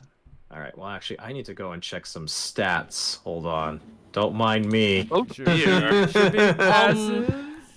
Let's hope. Gulp. Go. All right. So, Eden, you're riding on Cream Puff, who, by the way, is still looking at you for something. Oh no. Promised Oh, no. food. No. I'll say if you're good, I'll give you the trout after we leave here. Mm. And kind of nods his head. Not so happy. All right. So as you approach the camp, I will say, so Regnar and Bree, you're hiding. You actually are hiding on a slightly elevated position near a tree. That kind of gives you a decent view on the campsite. All right. Cool. And I'll show you the map in just a second. Cool. And I will say you guys approach, and you see Brandon and Eden. You see what appears to be 4 kind of like winter jacketed individuals, people that have like the winter clothing and stuff like that. Yeah. Their faces are kind of hard to see. Some of them are like sharpening like a spear, kind of like not the best kept sword. There's about 4 of them that are kind of puttering around camp. You see tied. Oh, sorry. Were you going to say something, Brandon? I was just gonna say, if I can't see their face, that's fine. Most people can't see my face either. Yeah, this is Underneath because all of the your hair. giant ass beard. You do see what appears to be 4 sled dogs that are tied to a tree, and they appear to be feasting what looks like to be a hunted deer carcass. And they're just like and kind of like ripping it apart. Some of them are barking at each other. You also get the sense that the barking was also kind of helped a little bit in your team sneaks mission. Yeah. And you see a smaller dwarven lady kind of approach. She kind of has like a red like winter suit, and kind of goes, "Look at what we got here. We got some visitors. Is that Brandon I see?" Ooh. Do I know who this is? Like, The well, entire you town knows of you. well, remember, Brandon, you have a ranch, right? Yeah, sure. I am a cattle And, baron. You have a cattle baron, so like I said, you've heard the name Torga. You haven't really interacted with Torga personally. You have heard that she's, a wandering caravan, but she tends to have a lot of connections with merchants and stuff like that. So she's probably heard of you in passing. Yeah. Also, you're a tall man with a giant ass beard. You do kind of stick out a little bit. Yes, and my antler helmet and everything. So yeah, I'm going to just say, yeah, Torga, I presume. That's me. That's me. How? What brings you all the way out to my little shop, Mr. Brandon? Well, I'm looking around to see some way to help protect the old ranch in light of this never-ending darkness. You know, I know. Supplies, protection. Well, protection comes in. You know what? Protection is important these days. I'll see what we could got. Sephik, you got anything in the tent over there? And you see coming out of the tent is the tall, slender man, and he has what appears to be almost like a leather sack of like makeshift weapons and stuff like that. Suit, no face. And I will give you the map now. So there we go. So that's what you're looking at. The cow is the bison, so just bear that in mind. Cream puff's over there. Where you kind of like are next to the fire. Okay, got it. You're up there. Holy shit, a lot of them. Oh, God. Currently, there is 4 of individuals. Yep. 4 workers. Torga is the one who's right in front of Brandon, and Sephik is the one who's carrying out like a small bag of. Yeah. Also, I think I need Sephik to roll something. Don't mind me. Oh no. Oh no! No! Yeah, don't. I'm rolling to see if he's hungry, guys. Come on. How hungry? Yeah, Sephik is just gonna cross his arms and just kind of look at you all. He's not really talking that much, but Torga kind of goes, don't mind Sephik. He's a man of little words, you know. So you're looking for weapons. I got ourselves a good solid scimitar here, long ass pike. You might need that if you're gonna go hunt a walrus. You seem like the huntsman, eh, Brandon? And she kind of pats you on the shoulder. He says, yeah, not quite. Those were my younger days. I might have been interested in the walrus spear back then. Filthy little monsters never can tell what they're thinking. Yeah. It's more like, you know what? I'm gonna snap my fingers and back in for the bison to come closer and say, do you have something for these? For these fellas, I have about another 200 of them back home, and I don't like the idea of something being able to take them down quickly. We've had some issues with, I don't know what. Things been coming out of the wilderness and killing them. We've had to keep a closer eye on them and pull them back into a paddock each night. They don't like it, I don't like it, so if there's a way to, like, armor them up. Bison armor. No. Yeah. Okay. She thinks for a moment. Well, that seems like more of a. That seems more like a commission, if anything. Well, I could. Come now. I was told that Torka could handle this, but if you can't, I understand. Oh well, now you're giving me a challenge. All right. Well, let me check my little supplies over here, see if I can whip something up. Remember, this is in bulk. I need another 200 of these. I'll give you a look at what I got to Brandon. Hold your horses, all right? It's not like we got a big storm coming. Hold your bison. Yeah. And now she's just going in the tent and wrestling through stuff. While she's wrestling, I'm gonna message Eden. I was like, we know our mark is here. Now is the time to leave. Message, and I message Brandon as well. Leave when when you feel the conversation is right. Don't do anything rush. As that conversation goes, Bree's gonna do something wrong. Oh no! I will. Can I? Okay. No.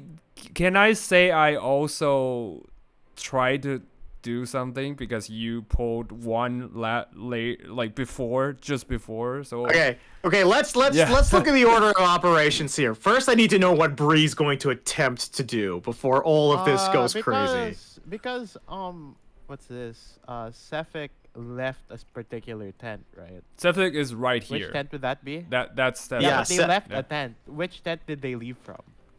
Oh, they left from. Sorry, I apologize. This one? This tent right here. Oh, no, this this one. one, okay. This is the one that Sephik came out of. Oh, okay. Torga's in a different tent looking for bison armor for Got Brandon. it. I want to check Sephik's tent for any hints for like, you know what I mean? Like, Oh, you for- want to go there and check? Oh, okay. Oh, to check the tent. You want to investigate? Yep. Okay, Or she yeah. wants to I do I will say, you rolled a 23 on your stealth. I will say you can successfully get into the tent. Getting out, you will need to make a separate check. Okay. Yeah, I wanna. Guy, we have to ascertain what this guy is about. I was- right? So I okay. do Yeah. wanna- For sure. I would describe this. As I was trying to stop you, then I realized you're already gone. Just like I'm waving at You're an busy empty. talking to like, we fuck. already have our mark. Damn it. I like the We have idea to that do this Regnar here. is crouched next to the tree. It's Yeah. like, all right, Bree. Now all we have to do is leave and go. Wait, Bree. Bree. I'm just Is looking it- at the Oh, dark. my footprints leading up to the tent. Yeah. No, I don't see her because I don't have dark vision. That's even worse. Oh yeah. Oh, boy. You're in the fucking dark. Yeah, I'm in the fucking darkness. I have a glowing axe. Well, there is so- Yeah. there is fire. There is also the here. campfires. Yeah. The campfires are probably, I would say, just for if this does turn into a fight, God forbid, everything in the camp is lit enough that Yeah. you don't have to worry about like perception. Nice, Yeah. nice, nice. Anything outside of this It's dim camp, light, probably. then light's gonna Yeah. become an issue. Actually, hang on. Sorry, DM. I just want to quickly do something here. I'm gonna draw a little black circle. All right, that's fire. Okay, well, Yeah. I can't do anything. No, because I was trying to say, like, if you could put like a little black dot onto it, you could give it like an Oh, aura. the aura, I know. Yeah. So And, use that. Oh, I see. Actually, you know what I'm just gonna draw a circle around the camp. you can for just now. throw any Oh. random tokens on it. That will also do. So it's up to you. Yeah. Yeah. That's true. Yeah. Yeah. I'm just gonna. Let's see. Can I draw a circle? Let's find No, out. you don't have to draw a circle. You just drop it. No, okay. That's pretty good. good. That's good. There we go. That's good. Perfect. Yep. So I'll say that is the range of the campfire light. Is the camp. Anything outside the camp is pretty dark, and you're gonna have to use light sources and stuff like that. Bree, you sneak in to the tent, and you look around, and you do see what appears to be almost like a little bit of a map on the table that has like a bit of a circle, almost like somebody has marked a location that they might visit. And it does have a name associated with it. It simply says Hobbs. Hobbs. Hobbs. Okay. Mhm. Like, what are the locations around it? Like, what are the other landmarks? It actually looks like a very similar to your map of Icewind Dale. But you look at it's a little bit more detailed, and in the particular circle, it seems like there is a location that's near the Maldor, basically the lake side, that it seems that possibly Sephik is marked for a later visit. Who knows? But you do have some useful information. Other than that, when you're looking around in Sephik's tent, you don't really see anything else other than that. You think that anything else he probably carries on his person. All right. I take note of the map, right? And aside from the map, is there like any like lockbox, any like other like Inventory, containers or that I can maybe look through? something. Yeah. prior- You know, I will say make an Precious. investigation check. All right. Nice. Ooh, really good. very good. You see what appears to be kind of tucked away. It's not a lockbox, but it seems to be a small wooden effigy in the shape of a humanoid with an owl-like head.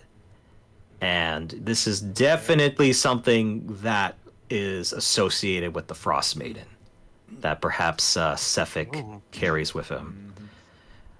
So, some more useful information to think about. An effigy of the Frost Maiden. Yes. Right? Yeah, an effigy of the Frost Maiden. I think with a 17, that's what you're gonna find. I think you would roll higher than that. Maybe. Then maybe you would have found something else. But I think with a 17, that's what you're gonna find at this particular moment. It's a at this. A part of me is like, go grab it, Bree. Grab it. Grab the effigy. Yoink it! Yoink it! Here! Now! Do it! Oh no, the guard has moved. Yoink. Because my reasoning is that if I grab the effigy, he'll come look for us, right? That's an interesting route. At this point, Torga returns. All right. So this is what I got here. It's a big ass helmet that you can put on your bison. It's made out of wood. You can still, they could still see through it. It'll, they won't be able to get shot by, the rogue barbarian hunter. I only got one of these right now, but I could at least make a couple more if you give me this. This is like a come back in a month, and then we can talk about logistics and all that stuff. Yada yada yada yada. You know how it is.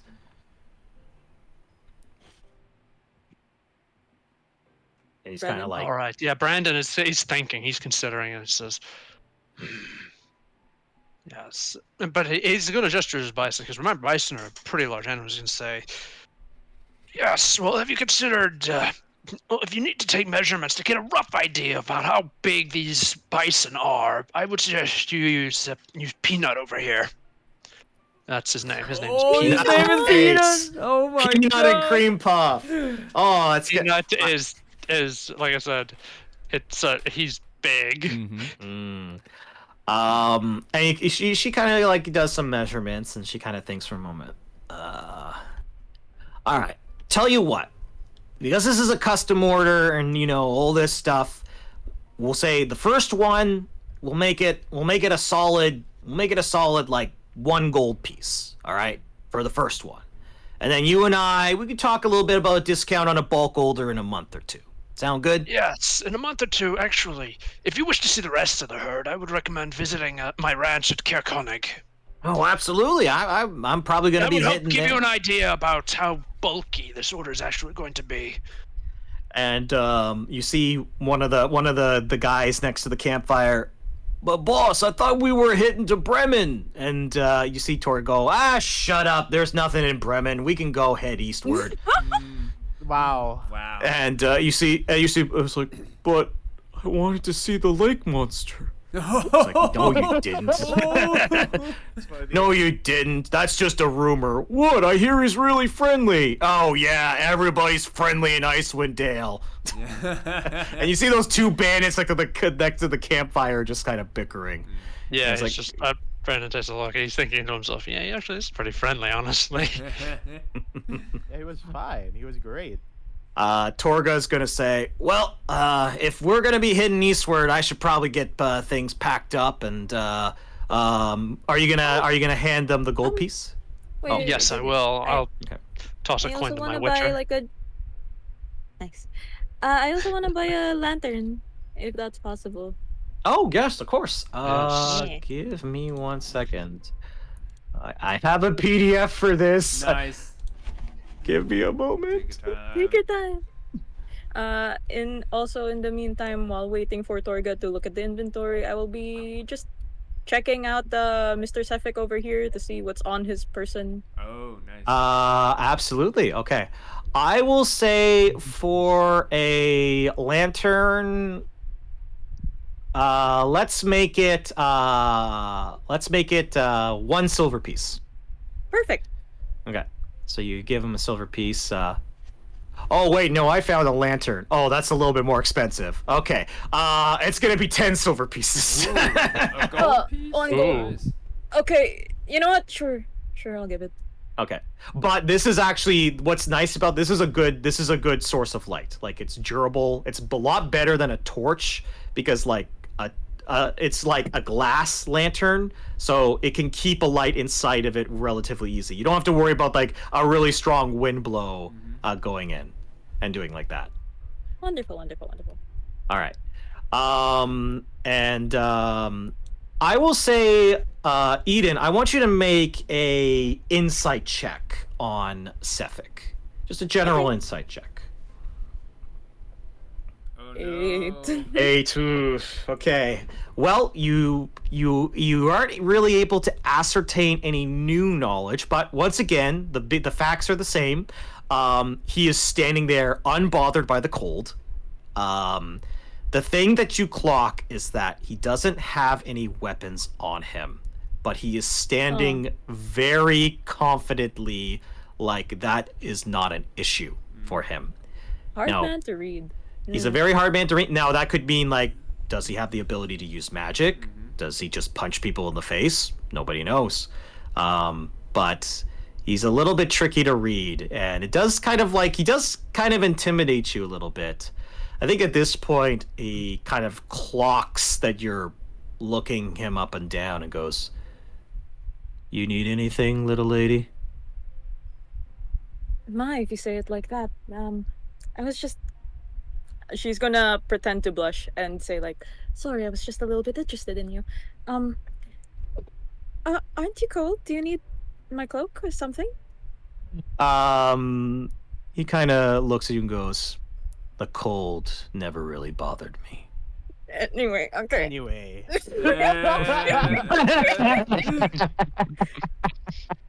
You're like, "Oh no, I want to get out of this conversation real fast." That's a shutdown, right? It's kind of like you don't think this like blushing advance is gonna really work on Sephik. Understood. Okay. All right. Well, it's funny. He's definitely. You get the sense he's all about business right now. Like he is there to guard Torga. Yeah. What he does in his off time, that's up to him. He's probably gay. But what he will do is he will kind of look at Torga, and Torga will go, "Oh, that's all right. Anyway, we gotta pack up and stuff. Sorry, Mr. Sephik here looks like he wants to have a conversation or whatever that has. You're always ruining my business hours, Sephik." And he goes, "It's what you pay me for." Oh no. Oh, you're gonna try and sneak out? Yeah. Here, I have an idea. On Okay. What I want to do. Do it. Fuck.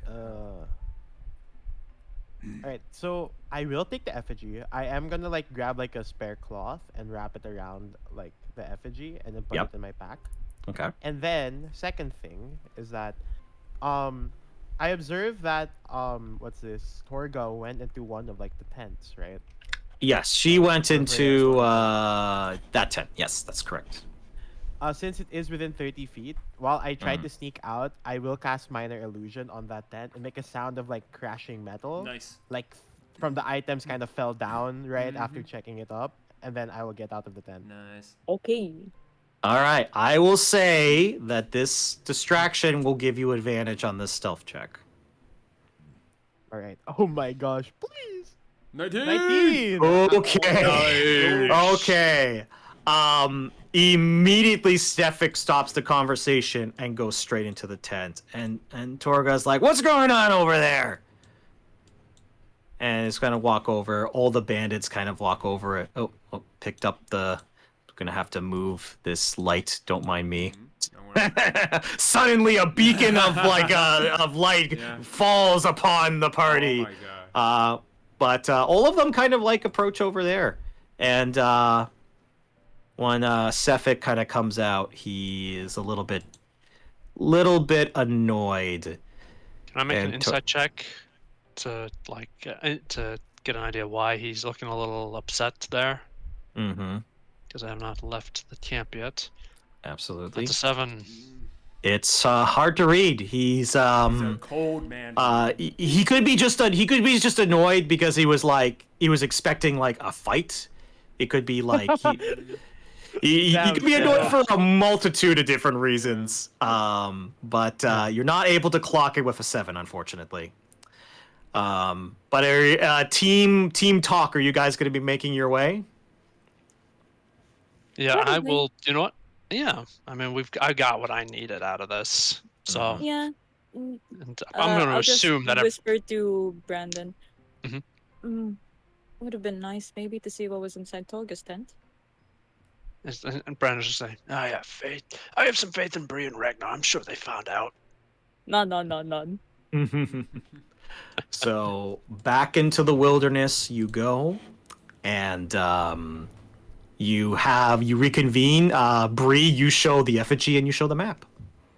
Yeah, there you go. That's what I showed to them. It's like, here's what I found. Yeah, Brandon was leaning against an old dead tree. He was tossing a rock, just like up and down idly, just watching as Bree pulls out what she found, and then when she pulls out the effigy, he doesn't toss the rock. He just squeezes and crushes the rock in his hand as he recognizes this thing from his dream. Yeah. Oh, yeah. We'll get to that when you actually take another long rest. Yeah, that happens. And it's like, fair enough.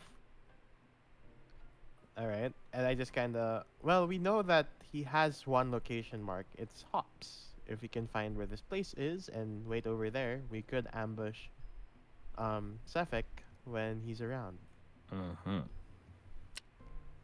You do have the map, and Regnar, with the information that you got from Naereth, you get the sense that if you go to this location and maybe wait a couple hours, you might be able to find him there. Targeting. Yeah.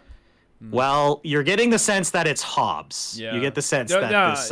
It's definitely Hobbs. It's just who Hobbs is. We don't know. We just know his name. Yeah. But yeah. You just also kind of think for a moment, going back into town and trying to investigate Hobbs and then coming back to this location will eat up time. Yeah. So you don't know if you have the ability to sacrifice that much time. I'm not going to investigate. I'm just going to question Hobbs when he shows up and when we deal with, or Mark.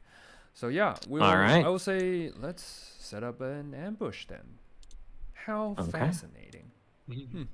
All right. And I will say your bison Peanut. I'm gonna give it a bonus to their AC while they're wearing this armor. They're gonna have a +1 AC, so their AC goes from 10 to 11. Nice. Let's go. Nice. Huge. The +1 moves waves, guys. Yeah. Moves mountains. I don't know what you guys are talking about. As an avid enjoyer of defense fighting style, +1 matters a lot. Yep. All right, there we go. And actually, I'm gonna bring to the front as well, just so you guys are riding your mounts. All right, so let's get some more. You follow the map, and as I get some more appropriate music. Oh dear. All right, you wait a couple hours, and it's getting cold. Probably cold enough that your winter clothing is not going to cut it necessarily. So if you have any sources of warmth that you wish to use while you're waiting to set up this ambush, now would be the time to do it. I have something easy for the whole gang, actually. Okay. I have the thermal cube. Ooh. All right. Nice. You pull out this cube of energy, and it just pulses, just. And it keeps you guys warm as it gets a little bit chillier. So no checks required. Well done. Nice. As you begin to hold off and set up your ambush, I will bring you to the map in just a second. Nice. I will say you guys are probably, we'll say you guys are up north. A couple things as the area, you're closer to the lakeside. You notice there's kind of like a cobblestone trail, remnants of what looks like to be like barbarians who may have attacked like a wagon with some like horse skeletons, some very frozen over corpses, and as you wait, you see the snow, kind of like a little bit of a snowstorm kind of roll in. Nothing that will blind you, and it's very short. But as it kind of like calms down, you see in the distance Sephik Caltro dragging something onto a canoe. And I will bring you to the map. Nice. Uh-oh. Oh. And he's actually should be over here. So, what would you guys like to do? Okay, he is right here. Where are we exactly? Oh, right here. You guys should be on the north. Okay. We should be right here. There's Right? a dead person here. Yeah, those are the frozen over corpses. They're quite old, though. You don't know if that is Sephik's doing, or just, you know, the wilderness, or it could be a multitude of different things. So, we are here, to sort of speak. Yes. Yes. Can we make like a perception check? Yeah. To like see if we can hear anything? First of all, before we go charging in. We noticed the Sephik is right here, so we just need to approach him. I would say if you want to make a perception check, because of how far you are, I'll say everybody can make perception checks, but the DC is going to be quite high, considering, because right now it's dark. You can't really sneak forward, by the way. Yeah, I'm gonna do that. I'm not gonna waste time on percepting, which I'm not really good at. Sneak 21, finally. Yes, Ooh, the 6 is nice. paying off. Okay. Oh, Okay. High rollers over here. Yeah. Okay. Alright. Good. Steal the natural 20s. We're Nice. not gonna need those. And Oh, Bree, I gotta say, Bree, you get 60 feet of movement that he is not gonna notice. Nice. Okay, I'm calculating that right now. You don't have to. Like, we are right here. You just move here. That's it. 60. That's right here. Yeah. The dancer in the dark, indeed. Yeah, I will move 30. I would like to also point out, though, currently at the moment, I'm assuming you've got your light sources out so you can sneakily approach. For sure. I I actually don't. I'm not like moving torches like to mark my presence. No, I'm just saying that, like, right now you guys are in darkness. Yeah, we're in darkness. You may have to think about lighting things up. That's one of the downsides with this particular encounter, is that because you're doing this later in the evening, light sources are going to be an issue. So just bear that in mind as you approach. Yeah, so you start to stealth forward, Bree, and actually, I will say you're able to hear a little bit more about this conversation that Sephik's having with Hobbs. And you hear Hobbs say, "I did everything he wanted. I gave him the gold. I paid my due." And Sephik goes, "If you think I work for that despicable bastard of a man, then you are fairly a fool. I work for somebody who is much more powerful than he will ever dream to be. And we do not let those cut corners." And you see him go, "I didn't cut any corners, I swear. It was a mistake." "Well, you'll be able to explain that to her in person." And you see him just like punch him to unconsciousness. So he is unconscious, and he is going to start moving the canoe, or at least like the process of getting that started. As this is going on, Eden and Brandon, are you guys going to try and approach as well? I'm just gonna look at you, Brandon, and say like, I'm not. yes. I was just saying, well, this is just player speaking. I'm not a really stealthy boy. I mean, if we're going in, it's like it's basically gonna be cavalry, just like coming in to. Oh, I see. Because you know what I will say, Regnar and Bree, because you rolled really well on your stealth checks, if you guys initiate this, you will get a surprise round. All right. Everybody else will be coming in afterwards. All So if right. you want to do it that way, that's absolutely available to You you. know what? I can see my mark. I don't have anything else to talk to him with, so I'm gonna do the thing. Who goes first? I would say at this point, everybody roll initiative. All right. Oh yeah. But we No. do get a surprise round. Okay, let's see. Well, you specifically, Bree and Regnar are gonna get a surprise round. Come on, Everybody else is gonna be on like 13. Yeah. Okay. Cool. All right. That makes sense.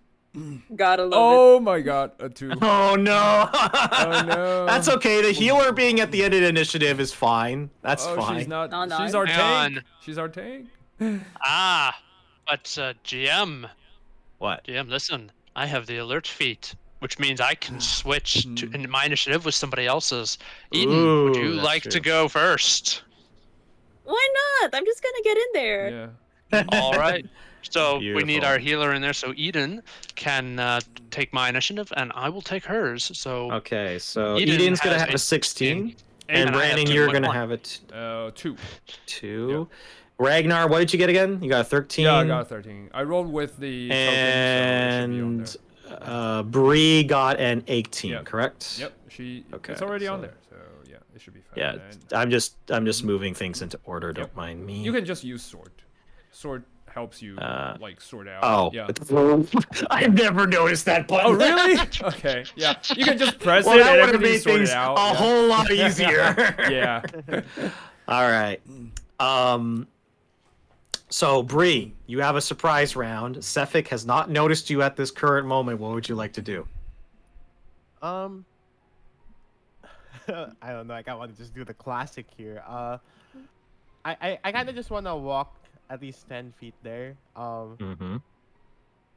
And then as I'm like striding forward, I do like a dance, right? Similar to what I did, and I'm just gonna do Tasha's hideous laughter on All right. on Sephik.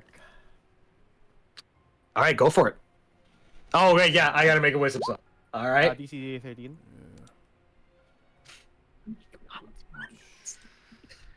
He rolled a natural 1. Nice. All right, guys, walk That seems closer. to be, All right, it guys. seems to be working really well for you, that spell. God damn. Nice. Okay, guys, take your time. He's laughing. He's laughing. Nice.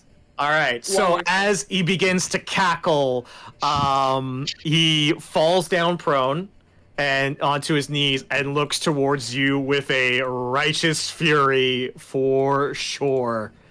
I'm going to. I had like 20. I have extra 10 feet. I'm gonna go beside is it Hobbs or Hobbs? Hobbs. Hobbs. Hobbs. H-O-O-B. I don't have more movement for this, but I am gonna go to Hobbs, and I know he's knocked out. I am gonna try to get him out next turn. Sure. Okay. Perfect. Ragnar, you're up in the surprise round.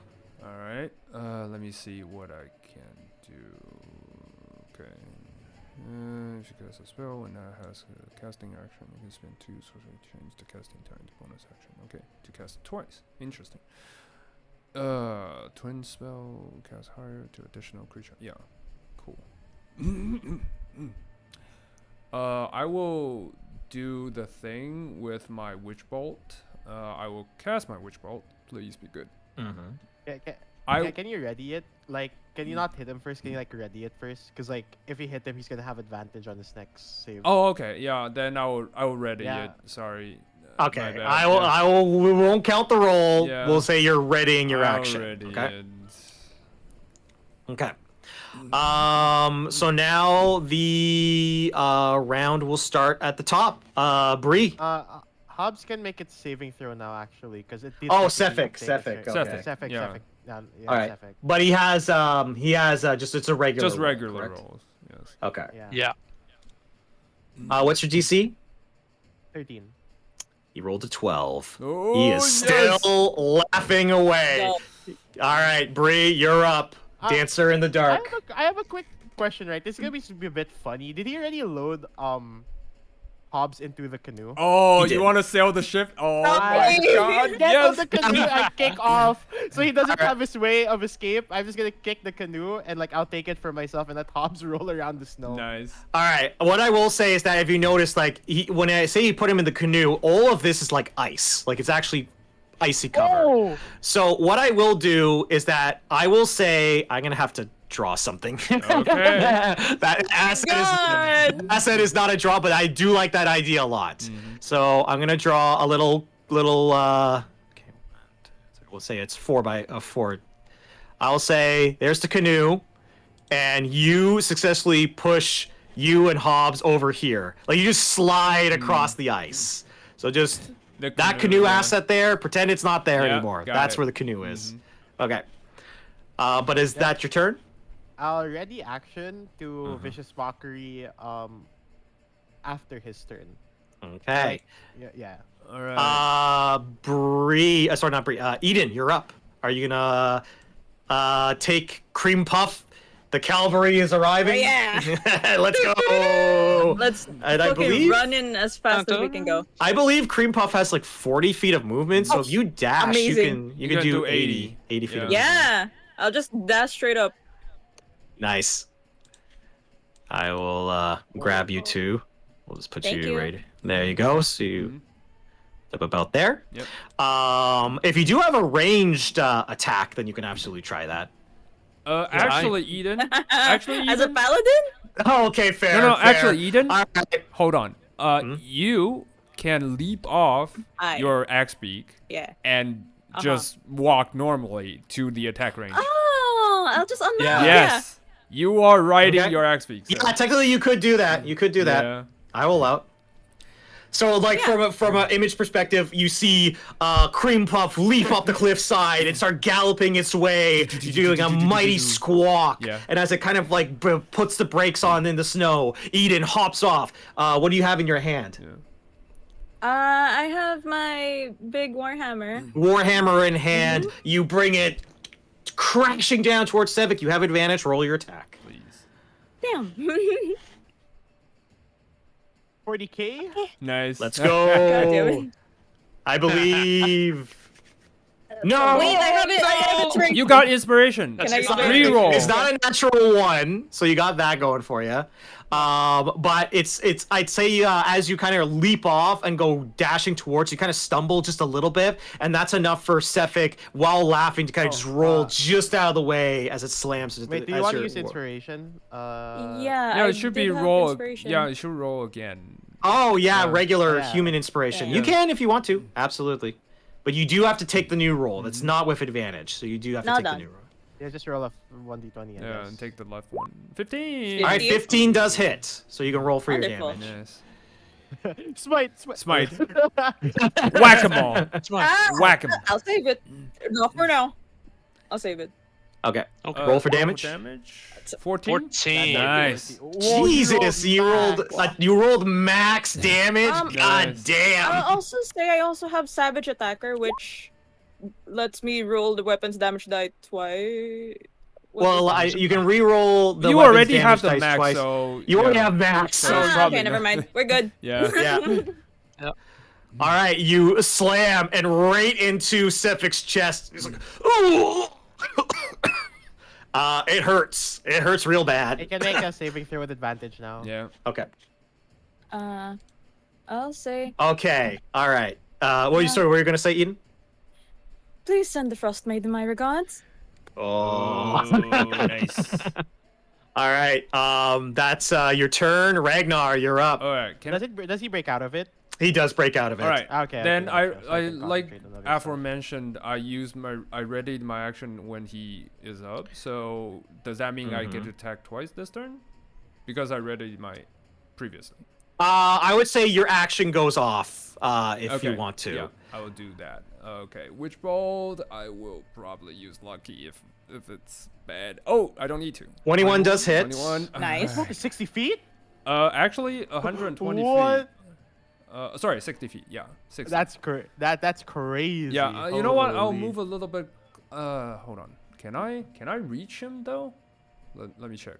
I will say this, that does hit, because bear in mind, right now, I'm debating if I want to give you guys disadvantage or give him a bonus, because remember, there's no light on this battlefield at the moment. Yeah. Then it's done with disadvantage, I believe. Yeah. I would say I would give it disadvantage. I'm going to give, at the current time, I'm going to say if you guys are attacking Sephik from this point on, it is going to be disadvantage because there's no light sources right now. But you still hit regardless because his AC is quite low because he's not wearing any armor. All right, I'm gonna say this beforehand. I'm gonna use my twin spell. So. Oh shit! Yeah, I'm oh my god! Y'all are lighting this motherfucker yeah, up real fast. I will light him up like a birthday candle. He will be taking, well, because it's the first level, I'll up it to second level. So probably the numbers is wrong. I'm checking. Okay, second level. That's nice. All right. Yeah, 15. Not that great. Okay. And that's just he takes the 16. damage. God yeah, damn. 16 total. Okay. Yeah. Not bad, guys. You guys are doing some big boy damage straight out the gates. Okay. And now as you oh, sorry, yes. Go ahead. You were talking? No, what were you going to say right now? Because that was prepared. That was ready to action. So does that mean I can do it again right now? Because I have my That was his reaction, right? That was kind of your reaction. Yeah. It's your turn. You were holding your. I will allow you another action. All right. I will move forward and just to get a little bit closer within range, so I don't accidentally hit anyone. And then I will use my because lightning bolt you can do it again. So I'm gonna light him up again. Okay. All right. Disadvantage on the hit. Okay. I will try. I'll just say this beforehand. If it's bad, I'll use lucky to negate that. But it's a 15. 15 hits. 15 before. still hits. Yeah. So I will also up it. So it's a second level again. Okay. Oh boy, it's Jesus. It's a 26 points of damage. And hello. Yes. And. Yo, wow, I thought you guys were going to have a problem with this fight. I don't think it's going to be that much of a problem. Yeah. I use all my resources. All right, so 26 points of damage. Yes. He really doesn't like that. Okay. At all. And I will say, because I'm not too sure, I probably don't get this, but the subsequent turn, I can use my bonus action to automatically deal damage to him. Just saying. Okay. Yeah. All right. So that's. And so those were two separate witch bolts, correct? Yes. Witch bolt is a concentration spell, but I know, got it. But that's how you were able to do that much damage. Because I know, like when you reproc it, it's not nearly as much damage. Okay. Yeah. So also describe this. So what color is your witch bolt, by the way? Oh boy, it's as cold as my cold blue eyes. Yeah. Nice. Yeah. So as you blast one hand, two hands. Eyelash. My eyes are yellow. So yeah. So just blast of and you have immediately garnered Sephik's attention. Yeah. So Sephik's gonna turn towards you. It is his turn. All right. First thing that does happen. And I will say only Eden. Actually, no, Bree, because you have dark vision, correct? Yep. Yes. Okay, Bree and Eden are going to notice this. Regnar and Brandon, you guys are too far away to notice this. You see the slash, almost like the lightning bolt energy, like the burns that were on Sephik's skin, start to freeze over with a glassy ice, and he actually seems like his wounds are sewing up. Oh no! Oh dear. So he does heal a little bit. His attention is immediately towards Regnar with how much damage he took. You see him after standing up. He clenches his fist and he turns into a bluish mist. And he is going to move 30 feet to that square. If mist, can AOO question mark? Yeah. You get the sense this is a misty step. Okay. So no opportunity to Oh, thank God! Misty step into the canoe. That would have been quite embarrassing, actually. That would be oh my God! He thought about it, but then Regnar did a shitload of damage. And because he is bloodied at the moment, As he runs towards you, normally he would only be using an ice dagger, but currently he's bloodied, which bloody means that he's at almost like 50. He's like under 50%. Okay. He is going to instead reach his arm out, and a long, icy, long sword is created and conjured, and he's going to swing twice at Regnar. Yeah, two-handed. So we'll do the first attack. Let's do it. Oh, he rolled. That's a garbage roll. That's a 9. Nah. I have a 17, yo. All right. He is now going to make a second attack. Oh, he's without the vicious mockery range. I can't. Oh no! Oh no! Oh no! Oh, he was really mad. He rolled a natural 20 on that second one. I'll use lucky to get him. Oh, to make him re-roll that? Oh, that's a very good thing to do right now. Yep. Yes. Because you would have taken so much damage from that. Okay, it still hits, but it's not a natural 20. Let me know the number. You are going to take... No. The attack number. Let me know. Oh, 22. I'll use shield. Thank you. Oh, shit. What's your AC with shield? 23. 17 plus 5. 23. Nice. Nice. That is just enough. So as he swings the blade out, you create this arcane shield to block it, and he seems furious. And he will say to you before his turn ends, and he just says to you, "You have the same gaze, Midwinter child. You should pick your alliance carefully." Does he say that out loud? Does he say that out loud? Hold on, does he shout it? We're not close enough to hear it. Does he shout it? He does whisper that to you, Regnar. Okay. I smiled at him as we took a different path. You, straight to hell.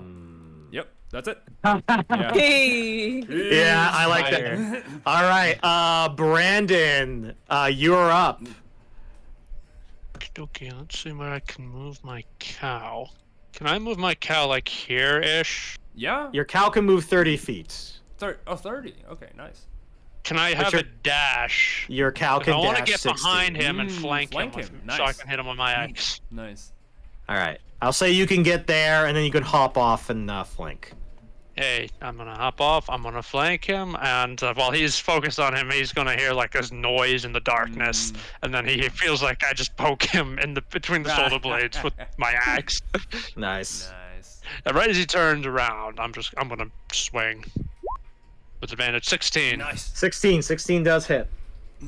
And we have light because of the moon. And you have light now, so now you won't be swinging. Now you guys can actually see this guy. Oh, he needs to make a. Now he needs to make a con save, or I knock him to the ground. Nice. All right, con save. He does roll a 17. He does take the hit, but he's able to kind of like twist his leg in a way that can help him stand his ground. He can brace himself against my hits. I'm just gonna say, "You're a hard fellow." He kind of sneers at you. Bree, you're up. What would you like to do? Do something. Help us. Well, he's already like. Well, I'm not gonna move the canoe anymore. Yeah, probably not. Some spells? Yeah, Hob seems pretty safe over there. Also, realistically, Sephik does not have the time to deal with Hobbs. Yeah. And since I can see him from 60 feet away, I am just gonna vicious mockery. Nice. Go for it. That's a wisdom save. Yes. Yep. 1d6 psychic damage. I was so happy they made this a 1d6 instead of 1d4. Yeah. Oh, so much Sephik, my dude.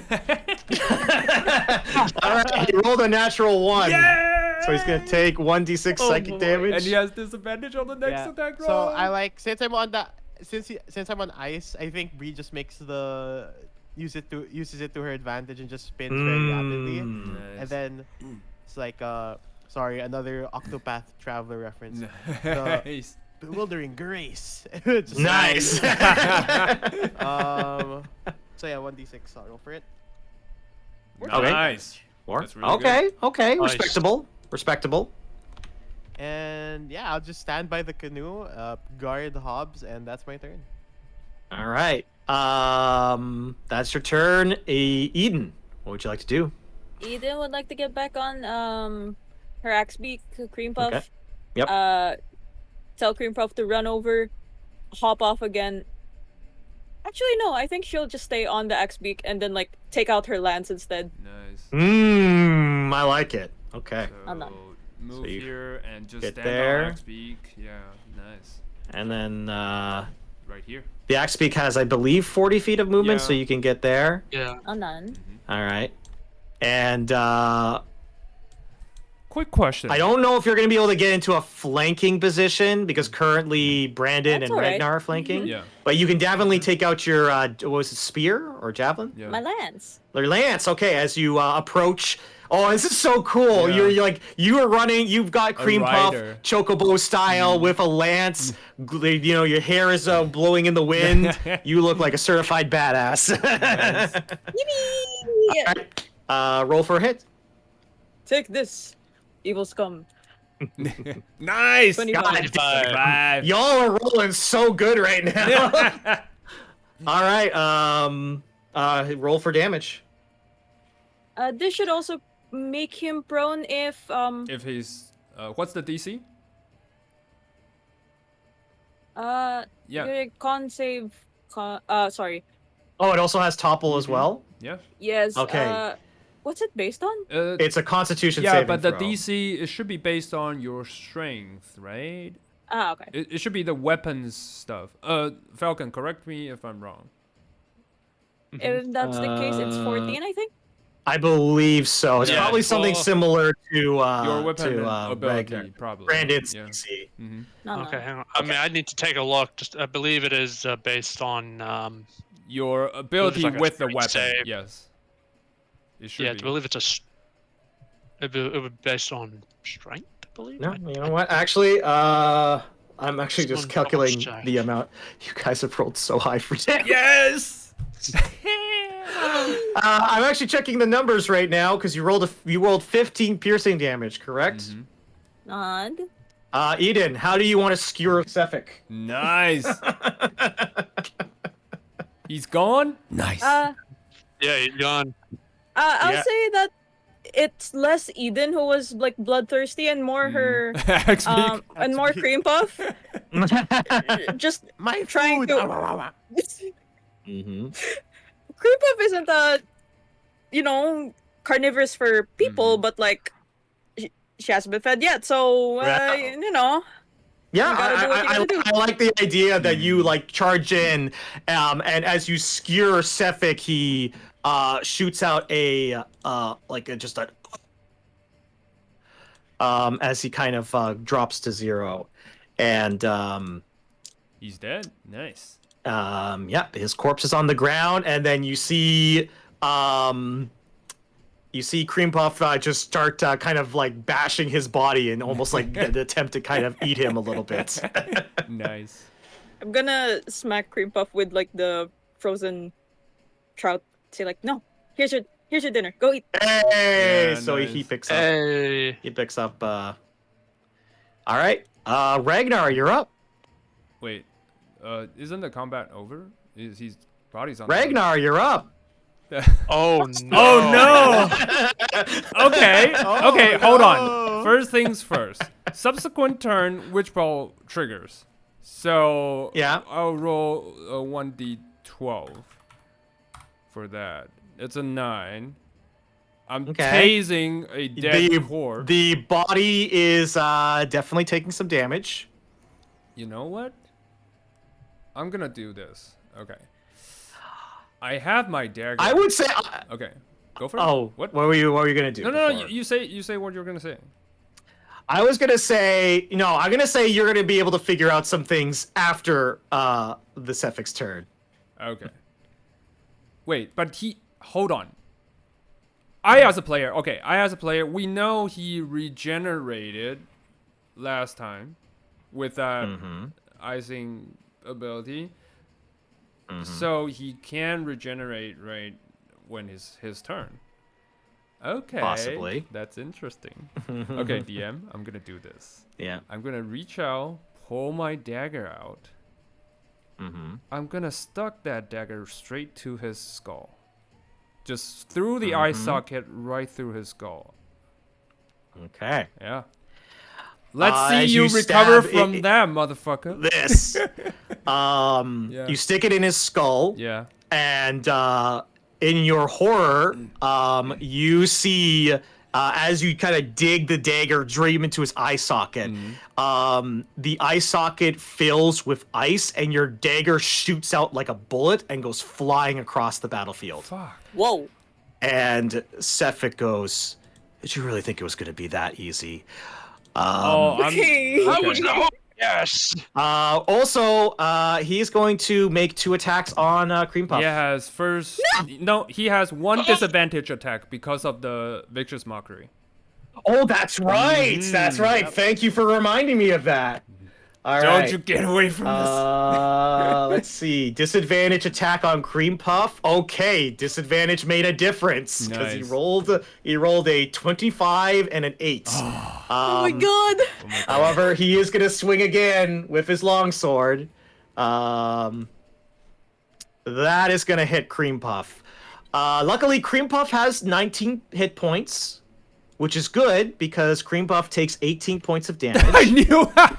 I was like, this tone is never Cream Puff good. takes and as you see him almost stand up and slice upwards towards Cream Puff, the icy long sword is dealing not only slashing damage but cold damage at this particular moment. Oh, no.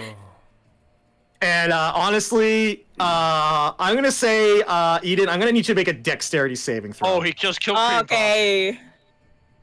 He just killed Cream Puff. No. No. Cream Cream Puff's Puff's not still dead. alive. Yeah. It has more to do with the fact that Yeah. she's right. Okay, Riding you on rolled it. an 11, Yeah. which is enough. You don't immediately fall off Cream Puff because Cream Puff was not expecting to take that much damage Yeah. that quickly, but you're able to steady yourself. That is going to be the end of his turn, though. Brandon, you're up. I'm going to gesture for Peanuts to wander off and go eat some grass or something. Nice. You're like, Smart. Peanut, get the fuck out of here. Smart. Hey, look, Yeah. there's some grass. And Peanuts just like being too old to care, just like, okay, I'm gonna go eat. Now, that's what I'm going to do. I don't really have much to do. Yeah. The Rangers are very awkward. They're fighters that can't fight. They're healers that can't heal. They're archers that can't shoot bows. It's very awkward. Attack. Just like hack your way through Honestly, it. Just your do it. top. Honestly, the topple mechanics that you and Eden both have, I think are gonna really mess me up in future encounters. So I'm Yeah. gonna have to account for that. Yeah. All right, cool. I will just try to topple him again. Okay. But a swing that's a 10, I miss. Yeah, 10 is gonna miss. So you swing, and I think you're also just surprised just the fact that he should have been dead and he has come back to life. I'm gonna say that was the start of a new round. I am going to say, because where is Bree? Oh, she's I don't on even the see she's you on the On ice. with the canoe. Yeah, with Oh, the okay. canoe. Unfortunately, Bree, you're a little too far away to really ascertain this. But I'll say Brandon, Eden, and Regnar, I will allow you guys to make Arcana checks. Come on. Yeah, well, I mean, she sees Oh, yeah. Brandon waving his glowing axe around wildly. Fuck. Natural one. So, Oh yeah. Oh God! We are terrible at this. You have not figured have out no- how All right. he is All right. regenerating. Hold on. Wait. Hold on. Can I roll Arcana not to find No, no, out? no. I just want to see what No, my no, roll no, would have hold been. on. I just want to see what my roll would have You been. roll. Alright. I'm just asking the DM one thing. I want to use my. are you kidding me? I want to use my What are human you trait. doing, Ragnar? I'm gonna use resourceful. I have you heroic reroll human inspiration. trait?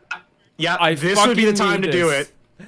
I fucking need this. 12. Please tell me this works. All right, 12 is decent. You get the sense that perhaps fire might help with this. Ah. All I right, have Bree, just a you're up trick though. For that. Nice. Kiss.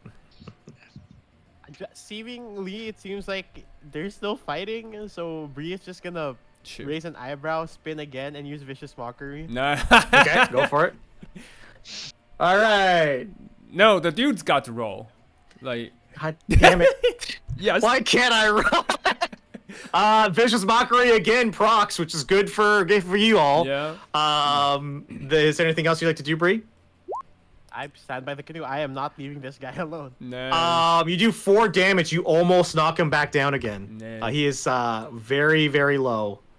I will say this, despite his regeneration, I would like to imagine there's icy patches all over his body from the slashes, the witch bolts, the warhammer. Like, he still looks pretty goddamn rough for his current state.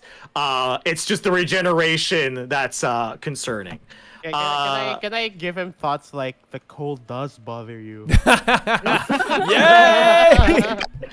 Like that, you get the sense that despite him feeling confident in his regenerative abilities, he is concerned by these psychic thoughts that hit his brain. Eden, you're up. Immediately tells Cream Puff to book it. Nice. All right, Cream. As you hop off, okay. Here. Cream Puff is going to You book can it. Sephik's going to make an actually- attack of opportunity. Hold on. You can actually stand right here, Eden, so that you get the flank thing. Yeah. You can hop up here and flank with. Yeah. Okay. All right. But so you hop off. Cream Puff is going to move. And Cream Puff takes a slash in the back, and he's not dead. Disadvantage. But he Disadvantage. Yep. No, still hits. Sorry. Oh, no. But Cream Puff is not dead, but he is unconscious as he slumps to the ground. I'm gonna be nice, and I'm not gonna immediately kill your axe speak. That's okay. That's okay. I do have my bonus action to lay on hands. Oh, that's true. Nice, All right. nice. Yeah. So Do it. I'll do 1 point for now. Okay. Okay. Just 1 point. So as he falls into the ground, you place your hand on Cream Puff's back, and he kind of pops out of the stone, and goes, "Huh?"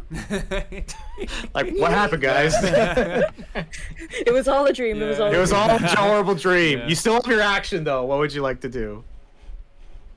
I'm gonna two-hand my warhammer and like fucking try to smash his head into the ground. Yeah. Go for You don't it. do that to my fucking pet. Arr! Advantage. Oh, No, you're no. flanking. Advantage. Okay, 22. Flank. Yeah. Okay. 22. That does hit. Nice. Nice. Oh yeah, you slam that warhammer right into his face, and he goes careening down into the ground. Nice. One more. She's gonna fucking just stomp on his head. Oh yeah, of Nice. course. All right, Regnar, you're up. I will. For good. I will look at him. I'll put my hand on his head. I will fucking cast Sorcerer's Blast. I'll use fire as my spell. Ooh. Yay. Okay. Sorcerer's Blast. It's a fire, so it hits. It's an 8. It's a For max fire damage. damage. Okay. It's a max damage. Okay. It's like. Because you get to choose the Yes, the, I get the to element. choose All right. the damage. Ragnar, as you place your hand on his chest, on an open wound that you have all created, and fiery energy bursts out, you see his neck recoil out in his pain. The glass, the icy glass that formed around his body begins to melt. And all you see for a second, as he falls to the ground, the silhouette of an almost like a ghostly figure shoot out towards the sky. And Does this ghostly Sephik, figure look like a person with an owlbear head? Oh. a little bit. Maybe not exactly, but pretty damn Oh close. no. And as he falls to the ground, the combat is over. You guys have successfully beaten Sephik Ultra. Yeah. Let's go. Oh my god. Dude I'll is just bring this guy with really me and go back to the good. group. Like, he took so many hits, and he's still like, damn, like, this is really terrifying. I was gonna say that fight. I was this was gonna be a hard fight. Yeah. I was not expecting the supernova from both Eden and Ragnar. That threw me off a Yeah. bit. But honestly, even just like Bree holding him down with Tasha's, the topple from Regnar worked out really well. From Brendan, like it was all like actually. really, really Yeah, good. Brendan. Oh, sorry, Yeah, Brandon. it was Brandon, sorry. Yeah. But yeah, You do get what's also interesting, as now you're looking at the body almost like begins to decay like almost immediately. Oh shit. Like you get the sense that this Sephik was undead. Oh. Should have hit him with radiant damage. Probably would work. It would have actually made a difference if you had hit him with radiant damage, but you wouldn't have known. He wasn't. Yeah. He wasn't showing Yeah, he that wasn't he was. showing any traces of that. All right, we search him. Also, yeah, you can absolutely search him. Cream Puff is just lying on the ground, like on his back, just going. Yeah. Grrr, grrr. Lay on hand. I will cast Cure Wounds on it on Nice. Cream Puff. Hey. You know what? Do you have good berries? You should just use good berries. Not. I'm not. Okay. So sad. I cannot. Let me try Oh, this. There we go. if Brandon gets good berry, Cream Puff is gonna be constantly. Yeah. I was just imagining that. Yeah. Alright. So. All right. Let me. I did not put that. So let me just 1d8 plus my spellcasting modifier is 2. Nice. That's 9. Nice. Nice. Pretty good. So Okay, that's good. He Cream Puff looks a little bit happier now. He is no longer on death's door. Yeah. Thank you. All right. Anyone with higher investigation wants my help? I don't really. You want to investigate the body? Yeah. I can. Yeah. I can investigate. I'm gonna help you. Proficiency. I'm gonna help you. Sure. Yeah. 21. 21. Nice. Ooh. Okay. You investigate the body. You do get the sense that yeah, his body is cold to the touch. You figure out that he's definitely undead. Whether or not a spirit of Auril or some sort of lackey of Auril was resident in this body is yet to be determined. You don't see the icy sword or the icy dagger. It seems to have melted. Oh. You get the sense that this is something that he Conjures, probably. He conjures and uses. You also see what appears to be a bit of a journal that he kept on him. Okay. That talks a little bit more. Just give me 1 second. Take your time.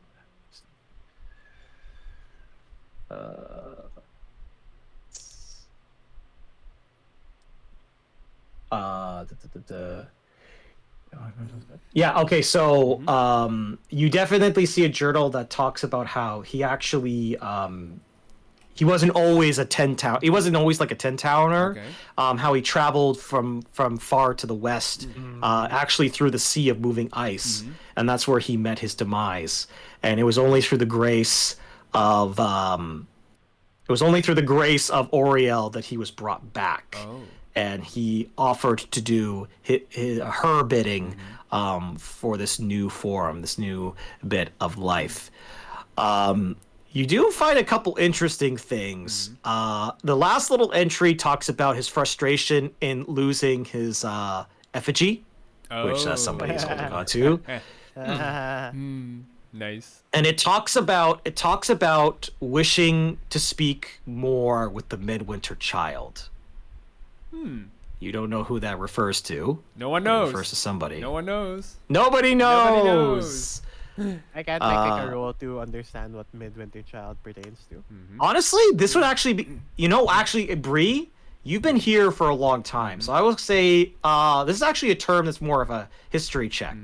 So make a history check with advantage. 22. Ooh, 22. Two. You know that some people who are born under the gaze of Auril are considered to be midwinter children. And sometimes people say that they are blessed with the ability to resist the cold. Some are considered to be agents of Auril, but it's not necessarily like oh, you were born under Auril's grace or Auril's gaze that means that you're 100% evil. It's just people who are born under the gaze of Auril tend to have like abilities, yes. like little bit of powers, and you get the sense that perhaps Sephik got the Frost Maiden's blessing with his reincarnation, and there might be others that you meet that are resistant to the cold temperatures and don't need as much winter clothing as others that could be considered midwinter children. Right. I mean, I just tell that to everyone. Just general information about the journal, and importantly though, I do want to wake up Hobbs. What happened? You're alive. Oh, thank God. And he's looking at you. Am I alive for much longer? Because from his perspective, he was about to get killed, and then like 6 strangers just showed up, so he doesn't necessarily know if you guys are good guys or bad guys. He says, "We were here to stop the person that kidnapped you. Who are you now?" Thank the gods. Can I leave? Can I go home, or can I go with you guys? It's just a long big. Actually, sure. I just have some questions, if you don't mind. Just as a player, I will go after Bree or Justin. You know. Yeah. I look towards Hobbs and I just say like, you said that, I already forgot his name. Naereth or Skath? No, the guy that we Sephik? just. Sephik? Oh, Sephik. Yeah. Yeah, the man that we just we saved you from, Sephik. You accused him of working for someone. Who was that someone you were pertaining to? I thought that maybe he was working with Naereth. And he kind of goes with Naereth, right? Yeah, and he also is realizing he's kind of admitting to some shady behavior on his own end. All right, look. All right, I'm gonna be honest with you because it seems like you saved my life. So sometimes, if you were unlucky, and your ticket gets punched, if you make a generous donation, maybe you don't have to get your ticket punched. And let's just say I had. Sorry? Were you the one that was unlucky? I was the one that was unlucky. I paid Skath the gold that was required to not be selected. All right? I paid my due, and then all of a sudden, several hours later, that man there shows up, knocks me unconscious, drags my body to the lake, and I was assuming he was going to sacrifice me or God knows what. Look, I don't know if Naereth has any reason to hate me for this, or I don't know if he was working for Naereth, or if he wanted to tie up loose ends, but I just are all correct. Very on point, to be precise. You see, Naereth paid quite a handsome sum for your head. For my head? What? You are loose end. Well, I know that I've been getting chummy with the rest of the townsfolk. I mean, like, there's elections over who wants to be a town speaker. Do you think that maybe he wanted me dead because I was getting a little more popular? So on point. Oh, and I'm saying, Regnar is saying this while using his dagger to saw off Seph's head. As a You are so on point, my friend. So on point. You see, yes, he's gonna get behind you, Bree. He's gonna immediately get behind you and go. I stand to the side and I just say that Sephik wanted to kill you, separate from the speaker, because you cheated the lottery. Therefore, that was a slight to the Frost Maiden, and you have became his mark. Okay, I'm sorry. Look, okay, I made a mistake. You know, maybe I got too popular in town. I guess Naereth didn't like that. Okay, look, I promise I will leave Targos immediately. You'll never see me again. we could just pretend that I met a miserable fate out in the cold. All right, I will need some token to show Naereth that you are dead if we wanted to trick him. Why would we want to trick him? Because I don't like the system. Someone gets to decide who lives and who dies. That is just unfair. Mind me not to tell you how beef is made. Beef is made by cutting the cows. So. Yes, and somebody has to pick which cow lives and which cow dies. But men are not cattle. No. He's trying to. Well, listen. I just had to go. I just had to No. go for a When piss. he All right, first lift his foot, I sorcerer blast right next to his feet. Oh, okay. Make an intimidation check with advantage. Oh boy. Let's hope this is good. Come on, I need it. Mr. Intimidate everybody. 15. All right, terrible. 15. Yeah. I mean, he's not exactly like a seasoned warrior. Yeah. You do a blast of energy, and he's like, "Okay, I'm sorry, just stay completely still." I'm just gonna stand here. Attaboy. Okay, I'm not a big fan of this, but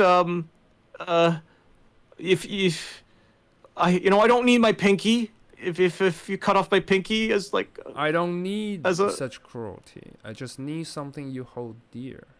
Maybe your signet. You said you run for the for a mayor. moment.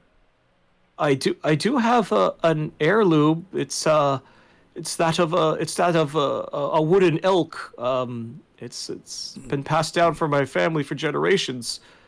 I could give you that. And he kind of pulls out a wooden amulet that has like little little actually a little bit traces of gemstone dust. It's actually like quite nice. All right. I'll actually say he kind of hands it to I'll you. actually take it, and I'll actually say Naereth has quite a connection. In fact, he might be in some sort of a faction of an underground organization. So it'll be really unwise to let anyone sees you alive. I will leave at once. I know the road. I'll make my ways to someplace nicer. Maybe Bremen. Bremen might be a good place to hide out. Or think further. Think out of Icewind Dale. If you want to stay alive, yes. That is your only chance. I do have to agree, because if one man came after you, sent by the Frost Maiden, then who knows how many more will come. This is a good point. And we may not be around to protect you. Understandable. May I ask for just one thing? Do you have a spare ration or something for the road? I'll give him a spare ration for the road. All right, you give him a ration. And honestly, Hobbs is going to take this as a win. Yep. He is going to accept his losses, and the fact that you might be able to fake his death is very advantageous for you guys and him. So he is going to make his way down the road. Eternally grateful for you. Oh, yes. Sorry, I kind of just, while that's happening, I kind of asked the group, and I just say that, are we seriously letting a man go after he sentenced another man for his own death? No, I don't like that either. Why don't we just bring him back? You could totally Toy do with that. him, nice. You could totally do that. I mean, if you want to knock him out and then bring him to like justice, absolutely, go for it. You see Bree kind of just say that, while I would love both of them to be alive, it was due to the, imposition of the system. He's that still has running happened for away, this. mind you. Well, Can I? I spin around and I just see Tasha's hideous laugh. Oh, dude. I'm gonna have him make a save. Yeah. I'm just gonna have him fall face first into the ground. I drag him back. Oh my gosh. Sorry, we're having we have a moral discussion to be had. Sorry, I mean, like, I'm not gonna lie, guys. He's can hear you guys talk, right? And y'all have been having a lot of great conversations near him. Yeah. So he was like, I think I'm just gonna Book go. it. Yeah. Yeah, dude, I'm gonna sit on him just so that he doesn't really like. That's get good. it. Oh my gosh. But they do say that Have peanut I seed wouldn't on mind him. faking so, his which is death fine, yeah. and then framing it as well. He's already That been weighs sacrificed. like literally like 1 ton, as much as a car. I do not want peanuts sitting on that. I do say though that I think if we try to keep both people alive, I think the Frost Maiden will do something to the town because she did not get her sacrifice, right? Which would endanger everyone else. Well, I it's think- kind of up to you. Sorry, I don't mean to interject with you. Yeah, what's it's up? like right now, from your guys' perspective, Calvin is still set up to be the next sacrifice on the next new Yes. moon, which is like a month. So right now, it has more to do with whether or not the right sacrifice or a sacrifice will piss off the Frost Maiden or not. Or no Yeah, no, sacrifice. what I was gonna Yeah. Oh, sorry, yeah. No, what I was gonna say is that let's say we decide this guy is gonna die, right? Or no, like, cause we're trying to entertain the idea of like we let him go, we fake his death, right? And then if we ever have that option, we found out this guy was supposed to be the sacrifice, right? And then like somehow maybe we convince everyone to let Calvin go because we let the actual sacrifice die, right? And then, but the issue with that is that if we let him go and like he actually didn't, and we didn't actually die, that means there's no sacrifice to be made, which would piss off the Frost Maiden, right? So Actually, yeah, it goes a little deeper, doesn't it? Mhm. Because wouldn't I'm trying to remember the townspeaker's name. Naereth. Naereth. Naereth. yeah. Wouldn't Naereth also get pissed off? Because once we drag this guy back, then people will ask, Why is he alive? Yeah, that's why. Yeah. Yeah. I will speak in character. I was like, that is exactly why he wanted him to be dealt quietly, because that will make him lose face in front of the crowd. And yes, if we say like, oh, this is the right person who was supposed to die. He Yeah. was actually the winner of the lottery. Ah, yay, congratulations, this is your prize. Death. That's the best kind of lottery. Yeah. Deadpool, if you may. Yeah. Just say. Okay. But going back. So, like I said, I dislike the system, which means the one who gets to decide who lives or who dies. I actually think Hobbs is like just trying to survive, as any man with resources would do. I don't necessarily hate him. I dislike the system. And who better be the sacrifice than the system maker Naereth? Food for thoughts. Okay, that's radical as hell, but Yeah. oh my It's, god. Consider that as a possibility, yes. Brandon is gonna say, counterpoint. They're choosing this by lottery. Would Auril know that we are trying to cheat the lottery, and wouldn't she wipe out a town in revenge? I would say everybody in the party make either history checks or, religion. just religion Yeah. checks.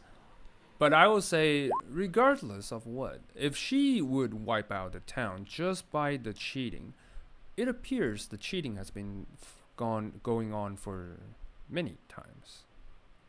So the town still exists. All right, nice. I will do the That makes sense. religious. Hold on, let me just do. I guess it religion. means just 12. a sacrifice Yeah. is needed then. You guys all roll pretty well. Mm-hmm. You guys come to the conclusion that it's not necessarily who the sacrifice is. It's a It's more sacrifice. the act Yeah. of sacrificing, needs to be the made. act of giving up warmth and light, the act of giving up food is what pleases Auril Mm-hmm. more than logistically who was it meant to be. Mm-hmm. You do get the sense that Sephik might have been enacting a little bit of like Auriel's will, Yeah.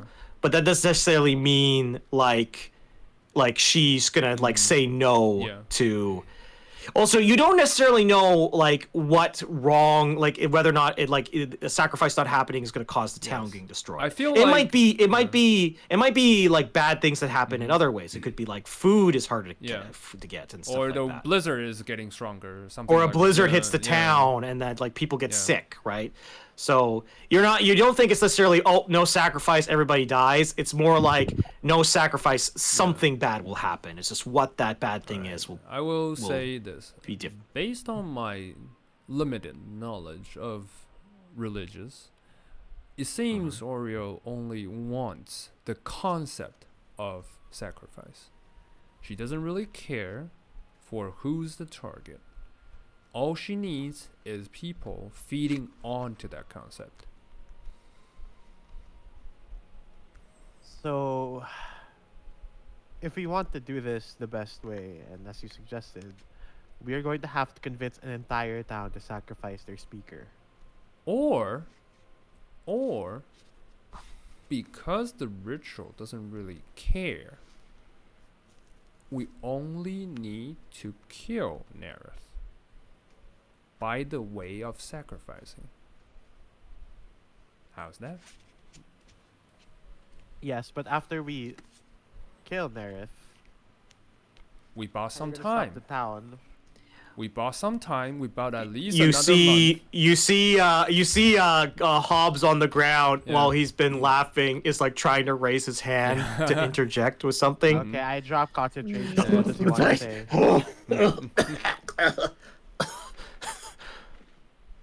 Can I say something to help?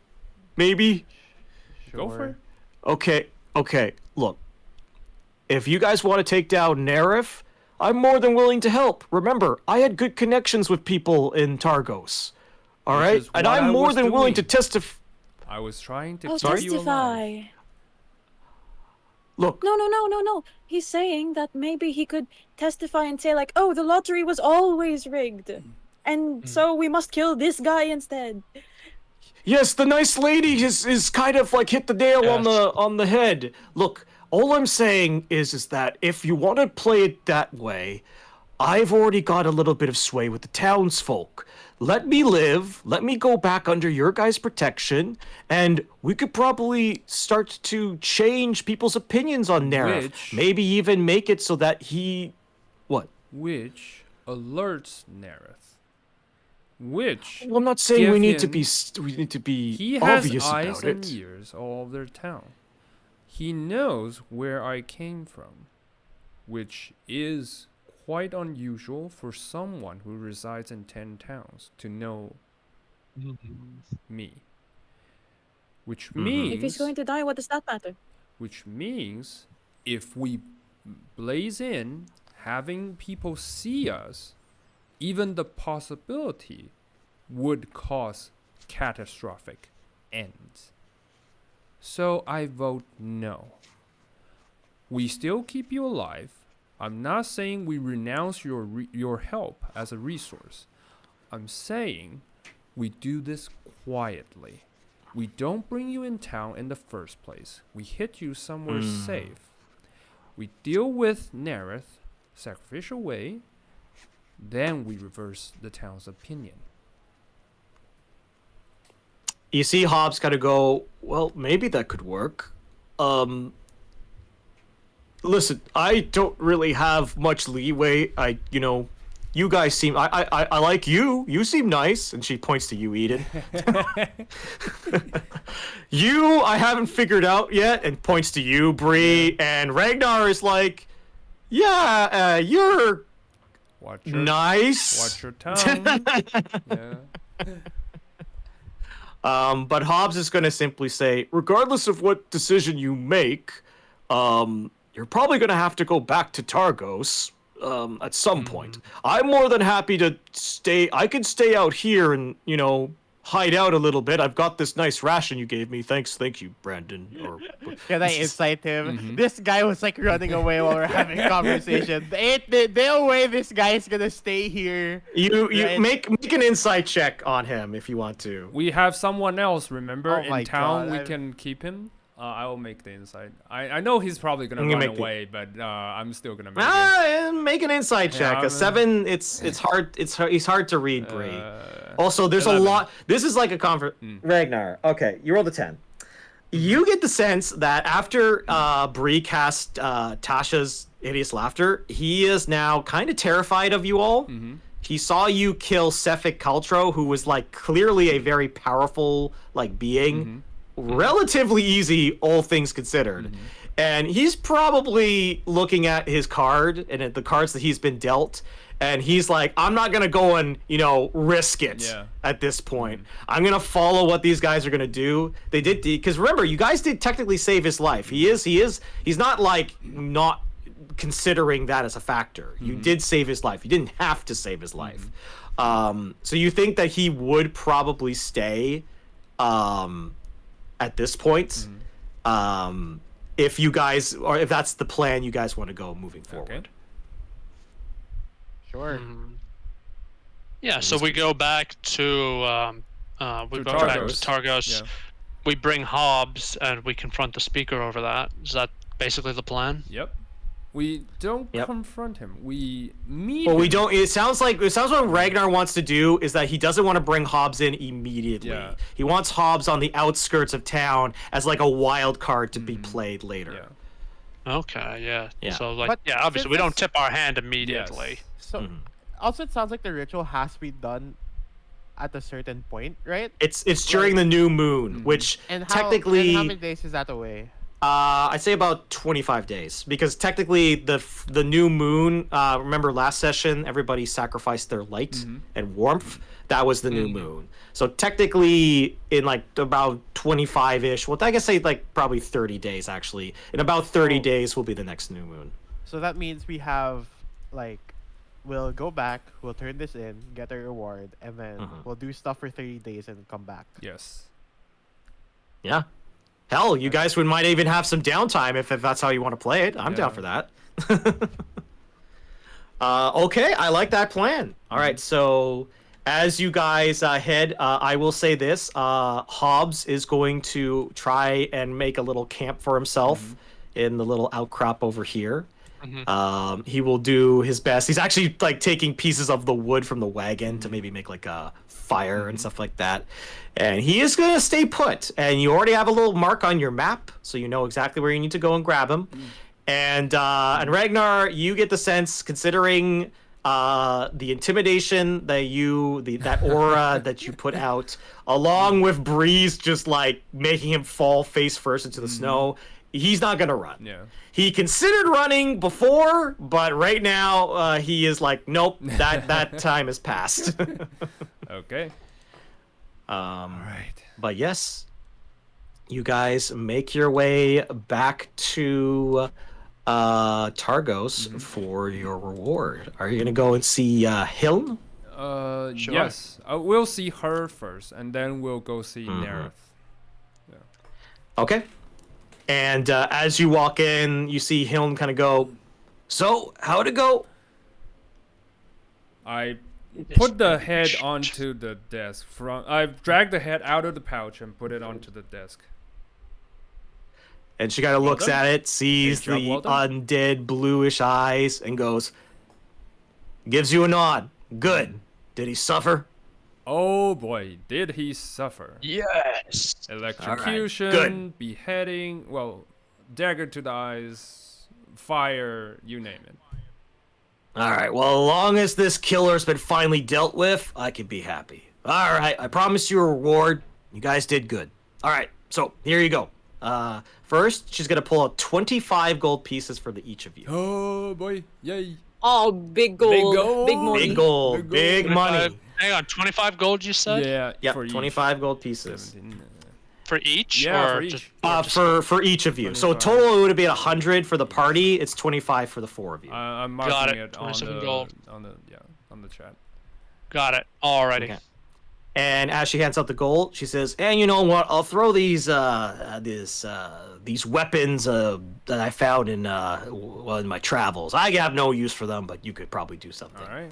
So I will ask each party member individually These are all going to be your custom ancestral weapons. These are going to be the weapons that come with spirit points and all that fun stuff. We could talk about that mechanic later. It doesn't need to be right now.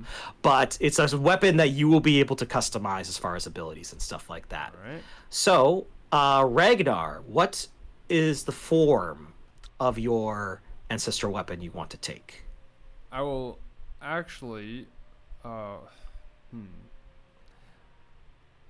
have no use for direct weapons. I will actually want it. I will actually want it to form either into meld with my bandana, my gloves, or my arcane focus. I will say she pulls out what appears to be almost like ivory-like gauntlets, like leather gauntlets. Ooh, okay. I will say that these leather gauntlets are technically, they could be an unarmed weapon, so if that's how you want to customize them. But for your purposes, you can use them more as like a spell casting focus and other things that can boost your abilities. What's the name? It does. Whatever, you know what? I will say your homework is to come up with a name for this cool. this gear. All right. Next up is Bree. What form would you like your ancestral weapon to be? It could also be like an armor piece. We can kind of like, workshop we can it. kind of fiddle faddle. All right. For me, right? Yep. Yeah.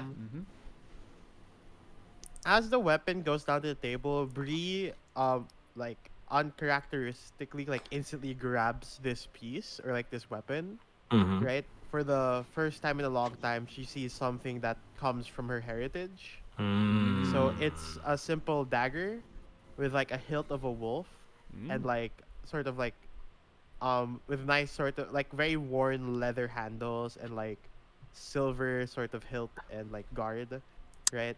And like a very like pin needle sort of like blade, right? And uncharacteristically, like Bree just grabs onto it and then like kind of asks like, "Where'd you find this?" Well, I've been traveling all over 10 towns, to be honest. But that one in particular I found deep in the east part. I'm sorry I don't have the best memory as to where I picked it up, but it was definitely far east. I had, now come to think of it, there was a ragged tribe member who also seemed interested in it, but I didn't want to part with it for whatever reason. I thank you. This is something I've been needing for a while. No, and least I could do. I hold on to the dagger and then put it onto my hilt and everything. Put it onto my belt. All right, Eden. What is the weapon or armor that Hlin pulls out from her bag?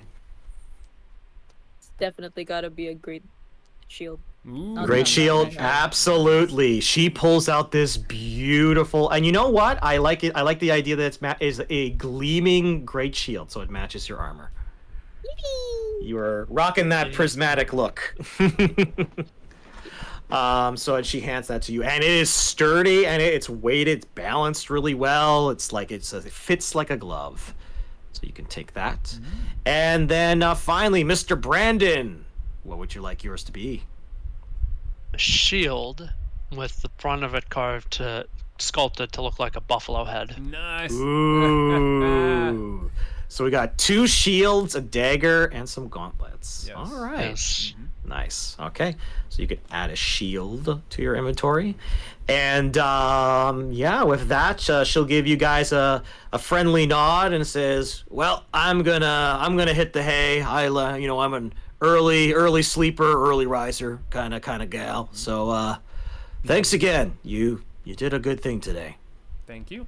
Also, I one thing I will mention, Regnar, make sure you don't pull out that head in front of all the townsfolk, because that might scare them. Just some friendly advice, to one adventurer to another. Duly noted. Okay. Yep. Yeah. And she'll smile, and she'll kind of make her way elsewhere to kind of like go smoke her pipe outside. All right. We'll go visit Naereth, and then that's it. Yeah. Okay. You're making your ways over to Naereth. All right. Yes. Let me get some different music.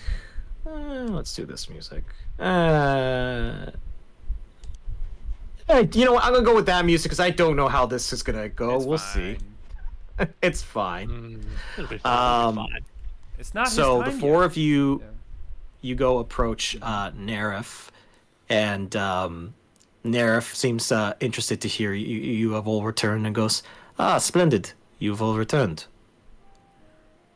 Yes. So, Yes. A job well How- done. Considered all. a things. job well done. I'm glad to hear it.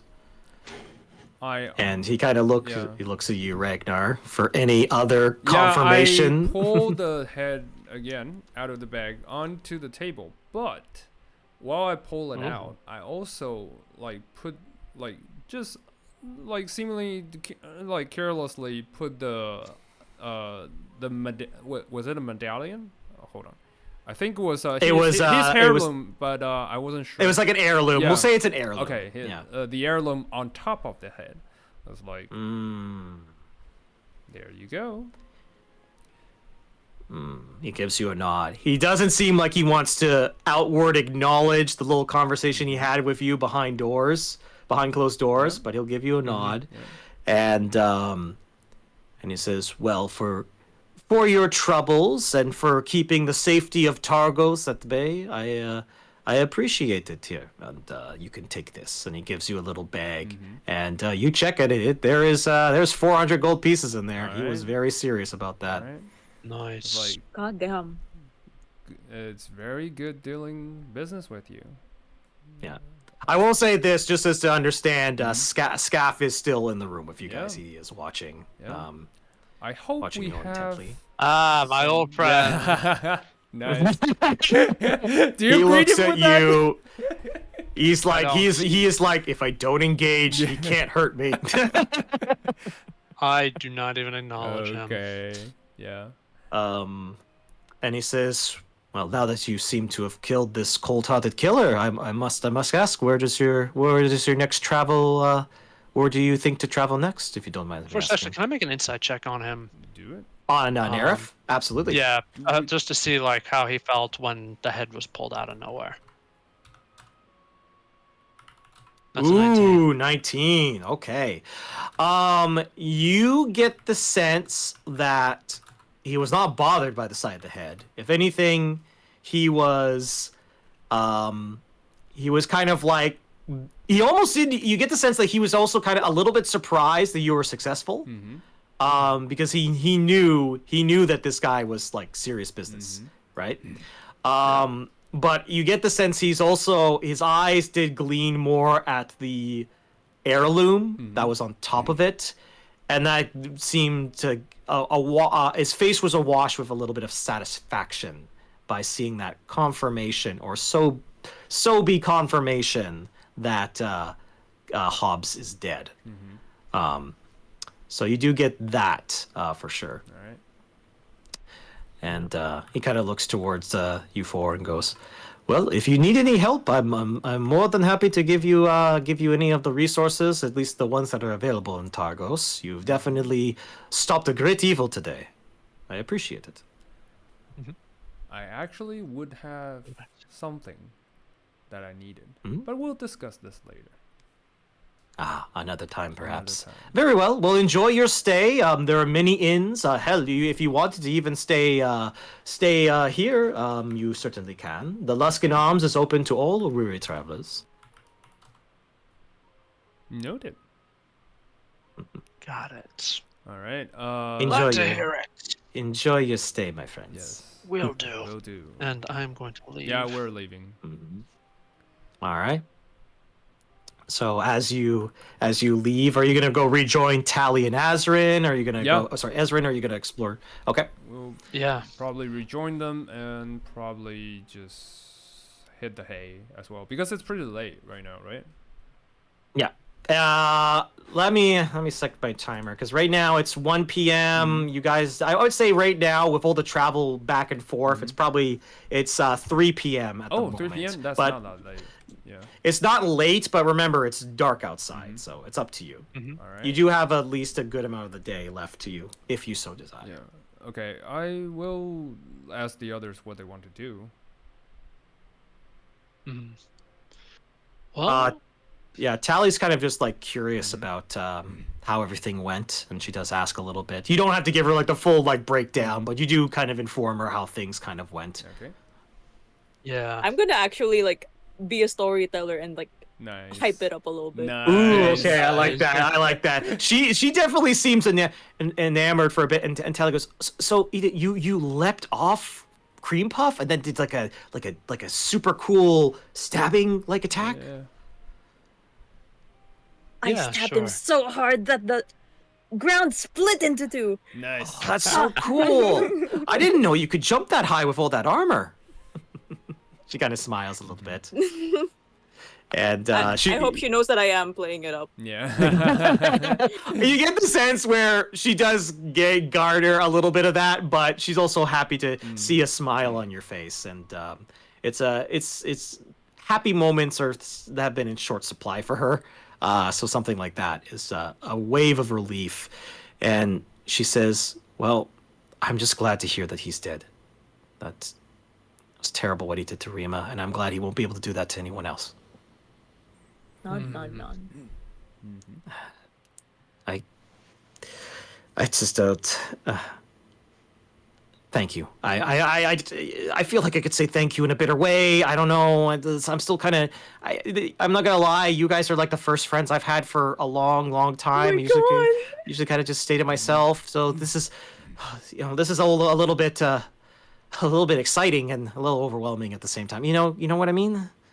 Absolutely. And Brandon's just gonna nod sagely. And she kind of also glocks some of the new gear and looks at your wolf dagger, Bree, and goes, "Oh, you got some new items?" You could say that, yes. And she kind of looks at the wolf dagger and goes, "Oh well, hopefully it will do you some good." And I'm not exactly a trained warrior or anything like that, but it all seems like really good stuff. Absolutely. But she kind of like twiddles her thumbs a little bit, and she goes like, "Well, Ezrin was nice. We had a nice little chat. It was comforting. But I guess the question now is like, where do we go next? Or, well, I guess the plan is we're gonna go and figure things out." And she kind of refers to the whole Naereth situation. If we want to take some time, we could probably take some time here in Targos. If anything, we could probably get some more information and properly plan how we want to deal with that. Yes. And we still need to figure out where Korra's son Hewer has gone to. Yeah, that is also true. That- I can ask people around town, but That would be nice. maybe I can start that tomorrow for sure. Yeah. That would be nice. That sounds like a tomorrow kind of thing. Yep. As players, are we gonna try to fix this town? Well, I would say yes. Like, but not immediately. I want to Yeah, we plan have to stuff. wait. Yes. Well, honestly, if you guys are down for it, I'm fine with the next session having a little bit of downtime. If you guys just want to wait to the next new moon I actually to, need the downtime. I want to craft a magic item. Just saying. Oh, Jesus. Yep. I have What enough is he resources planned? I need. Oh, no. Yes. Here's the more important question though. Do we level up? Yes. You are absolutely leveling up. Yay. For successfully defeating Sephik and a lot quicker than I expected. That was some really well thought out plays, and honestly, it was Lucky rolls. honestly, you guys did well. You did well. I think the regeneration thing was a factor that maybe tripped you up for a little bit, but you guys figured it out pretty quick, so it's not that big of a deal. Yeah. Right. But I will say, you guys will level up. No. As you guys begin to settle for the night to think about what you want to do, in the coming, thinking about the fate that will reach this town and the fate Oh. of its townspeople. Oh, yes. I do want to talk to Bree. Okay. Mm-hmm. I will say, yeah, you can talk to Bree. Just during the night, I suppose she's gonna knock on her door, right? Mm-hmm. To her, the door to her room. Yeah, I opened it. The door to her heart. Yes.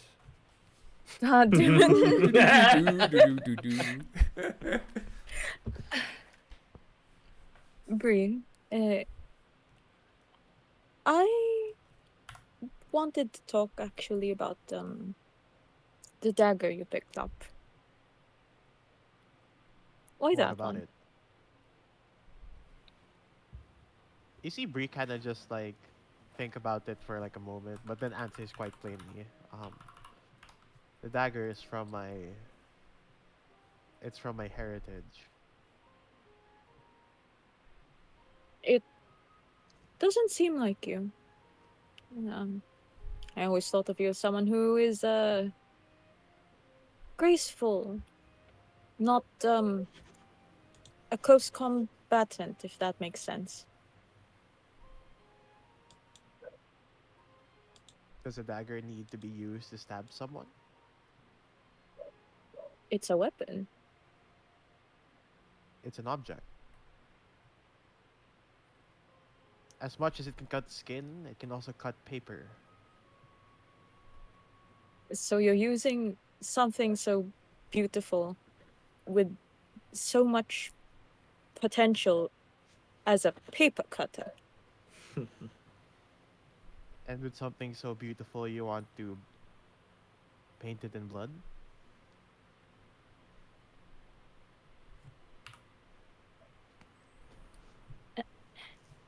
Here I thought we would finally have some sort of Agreement?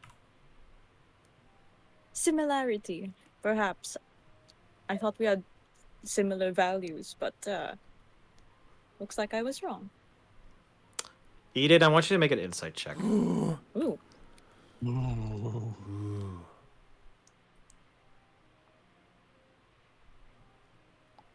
I can't read where his insight. 22. 22. Nice. Nice. You get the sense by this conversation that Bree seems very guarded when she is referring to her heritage. That could mean Real. really guarded. And it could mean a lot of different things. It could mean that there's secrets about her past that she really doesn't want sharing. Maybe she was deflecting the conversation about the dagger to end the conversation. It could be a multitude of different things. But there is, even with the 22, just this little bit of a glance of like sadness that's in the corner of her eye when she holds on to the wolf hilt dagger.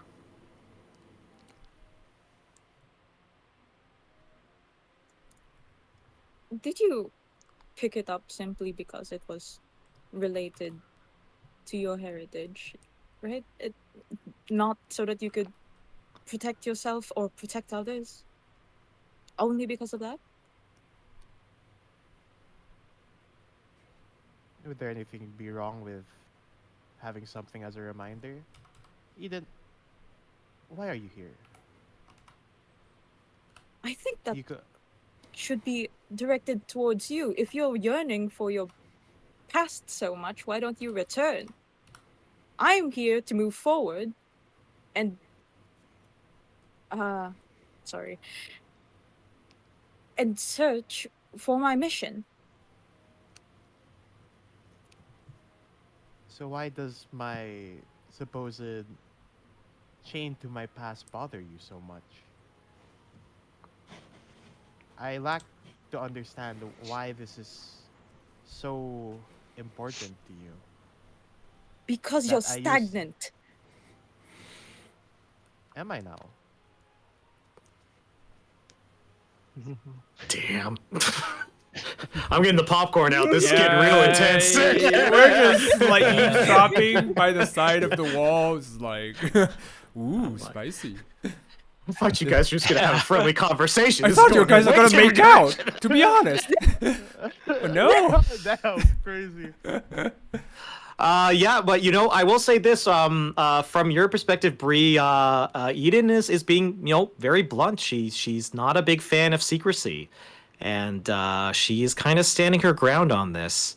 I just know, but like, Bree just doesn't really understand what's going on, and Ian's like, "Oh, but you're stagnant," and then Bree just kind of raises an eyebrow and just says, "Is that the case?" And then Bree then just says, "Is this really? Are you frustrated at me, or are you sure that isn't this more about? It feels like you're projecting onto something on me, Eden." It's not you, but it's not me. It's you. Oh no. Well, Bree, make an insight check on Eden. Victimizing. No, this is bad. 17. She just says then, "I really am not bothered by being stuck to my past or looking for it. You're much more, I don't know, emotional about it than I am. So I question, do you feel like you're stagnant, Eden?" The entire time as like her feelings were, as she was getting like more riled up, her face has been getting redder and redder, and now it's like the reddest it has ever been. And she's like, "No!" Oh, Jesus. Yes, I've been waiting whole night for this. Yes, that is what I want. Oh Cinema. God. Yes. No, cinema. As you kind of yell out no, it's a little. It's there. A couple people kind of look a little bit in your direction, but then they go back to their food and stuff. Yep. At this point, actually, that's actually garnered the attention of Tally, and she kind of walks Brandon over. is listening to all of this. Yeah. I would say We are all It listening look to like all he's this. focused on his food, but Yeah. he is listening to all of this. We are all doing that. Yeah. Tally's gonna walk over and actually say, "Sorry, is everything okay? What's going on?" It's fine. We're just having a pleasant conversation about our history. Everything's fine, Tally. Are you sure? I don't like it. I don't like to see my friends fight. No, we aren't fighting. Okay, well, I'll leave you guys alone then. Sorry. And okay. she also looks a little bit embarrassed because she was like, "Oh, like my friends are fighting. Maybe I can." And then it's like, "No, we're not. We're fine. Everything's fine." Everything's fine. And she will leave, but she kind of gives a glance towards the both of you, and then she goes back to her spot. We'll smile at Tally, right? We're not fighting. We're not fighting. And then we'll take the corner. Immediately goes back. Yes, because fighting would imply that we could come to some sort of agreement. You know what? I don't know what I was looking for. My Neither was apologies for I. coming to your room. Apologies accepted. She'll turn around and This is so go into her own room, which is like, I guess, next door. Yeah, pretty much. Yeah. Slams the door shut. Yeah. Bree just looks so confused, and it's like, whatever. Closes the door.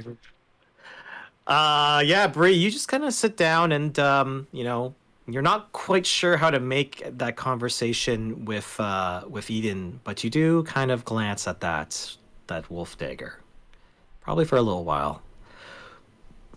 Eden, you go to your room and you're furious that conversation did not go the way you wanted, and it's frustrating. But you also know that you will be spending some time here in Targos, so maybe you'll have to have another conversation with Bree and kind of get into the weeds as to what you two think of each other. Yeah, The but for Fenty now, she's chart gonna isn't take gonna an look ice so cold good. shower. Yeah. Yeah. They got plenty of ice in Icewind Dale, so Yeah. you'll be able to do that relatively easily. Yes. But yes, so as the night begins to wrap up, you all kind of like think about the plans, your future plans for Targos, the idea to solve it, what you're going to do with Naereth, and obviously what you guys are going to do with each other as far as your relationships go. And with that, we will end today's session. Yay! All right. Well done. Yay. Well done. Amazing. Yay! Thank you for the session. Thank you for the game. I was kind of not expecting that last conversation. That was great. Wow. That was that was great. good. But yeah, no, Good. good job on the boss fight, guys. Yeah. You guys did fantastic. And yeah, you will all be leveling up to level 3. You will be getting your oaths, your subclasses, all that fun stuff. Oh. Yeah. HP, please. I Ooh. can't take the average because boss man. Nah, I'm an hates me evil. so much. I'm so you evil. hate me. I take All right, well, average. you wanna I'm roll- just saying I that, love you, our friend. bro. I hate you. I hate you. I'm taking I hate average. you so much. I'm not gonna risk it. No, we can't. The rule isn't we can't take average. No, right? you can't take average. Nope, you have to roll for it. Really? Okay. Yep. Yeah. That's the I rule hate he's getting you to make it so look make it more boy. dangerous. All right, it's still average for me, so. So pretty good. Yeah. Yeah. Woo. All right. Okay. Brandon. So bad. My God, how much HP does Brandon have right now? 39. Jesus. He's a Beefy fucking boy. tank. Yeah. It's all he can do is take damage, really. Also, I now get a animal buddy. Mm-hmm. Hooray! It's gotta be CR, Could I believe. Can I use order or inspiration less. for my hit dice? Sorry? Can I use inspiration for my hit dice, please? Absolutely not. I hate you so much. Listen, Bree, you're in the back line. You'll be fine. Considering that you... College of Dancers of frontline support. We'll get to I'm the that. frontline support, don't worry. You got a potion of healing? Oh, wait, no, you gave that to Regnar. You should have took that potion of healing. I don't want to talk to you. I have cure wounds and a potion of healing. You'll be fine. That's great. That's great. But yeah, no. But I'll give you guys access to the PDF with all the ancestral weapons and stuff like that, and we can talk about. Nice. So basically, before I wrap things up, basically each of you is going to have a spirit point to spend on your ancestral weapon / armor. So you can use that spirit point to just give you +1 to attack, or maybe So what if like, I a want fear- unique mechanics? How does that work? Basically, I'm gonna give you access to the PDF, and you're gonna have to look at the list of available things, Okay. because they are balanced, right? Yep. Like, as much as I would love to give you a full homebrew item, I think I want to follow the guidelines of the PDF, just because I was shocked at how powerful you guys how well you handled that encounter, which has been notoriously known to TPK people. I'm like, Oh, really? oh yeah, Holy it's shit. it's known to just that regeneration alone is the big problem. Okay. But you know what's a way to get around regeneration? Just flat damage. Well, just make sure you just Tasha him, and then everyone gets into and everyone position. just piles up on it.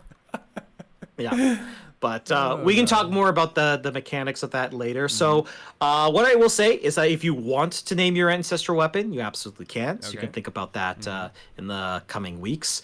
And then sorry, what I was gonna say. And then what we'll do is that next session we will have some downtime. Nice. So you guys will be able to do some stuff in Targos, whether it be crafting or working on your skills, talking with other NPCs, because there's still other people in Targos you haven't met yet.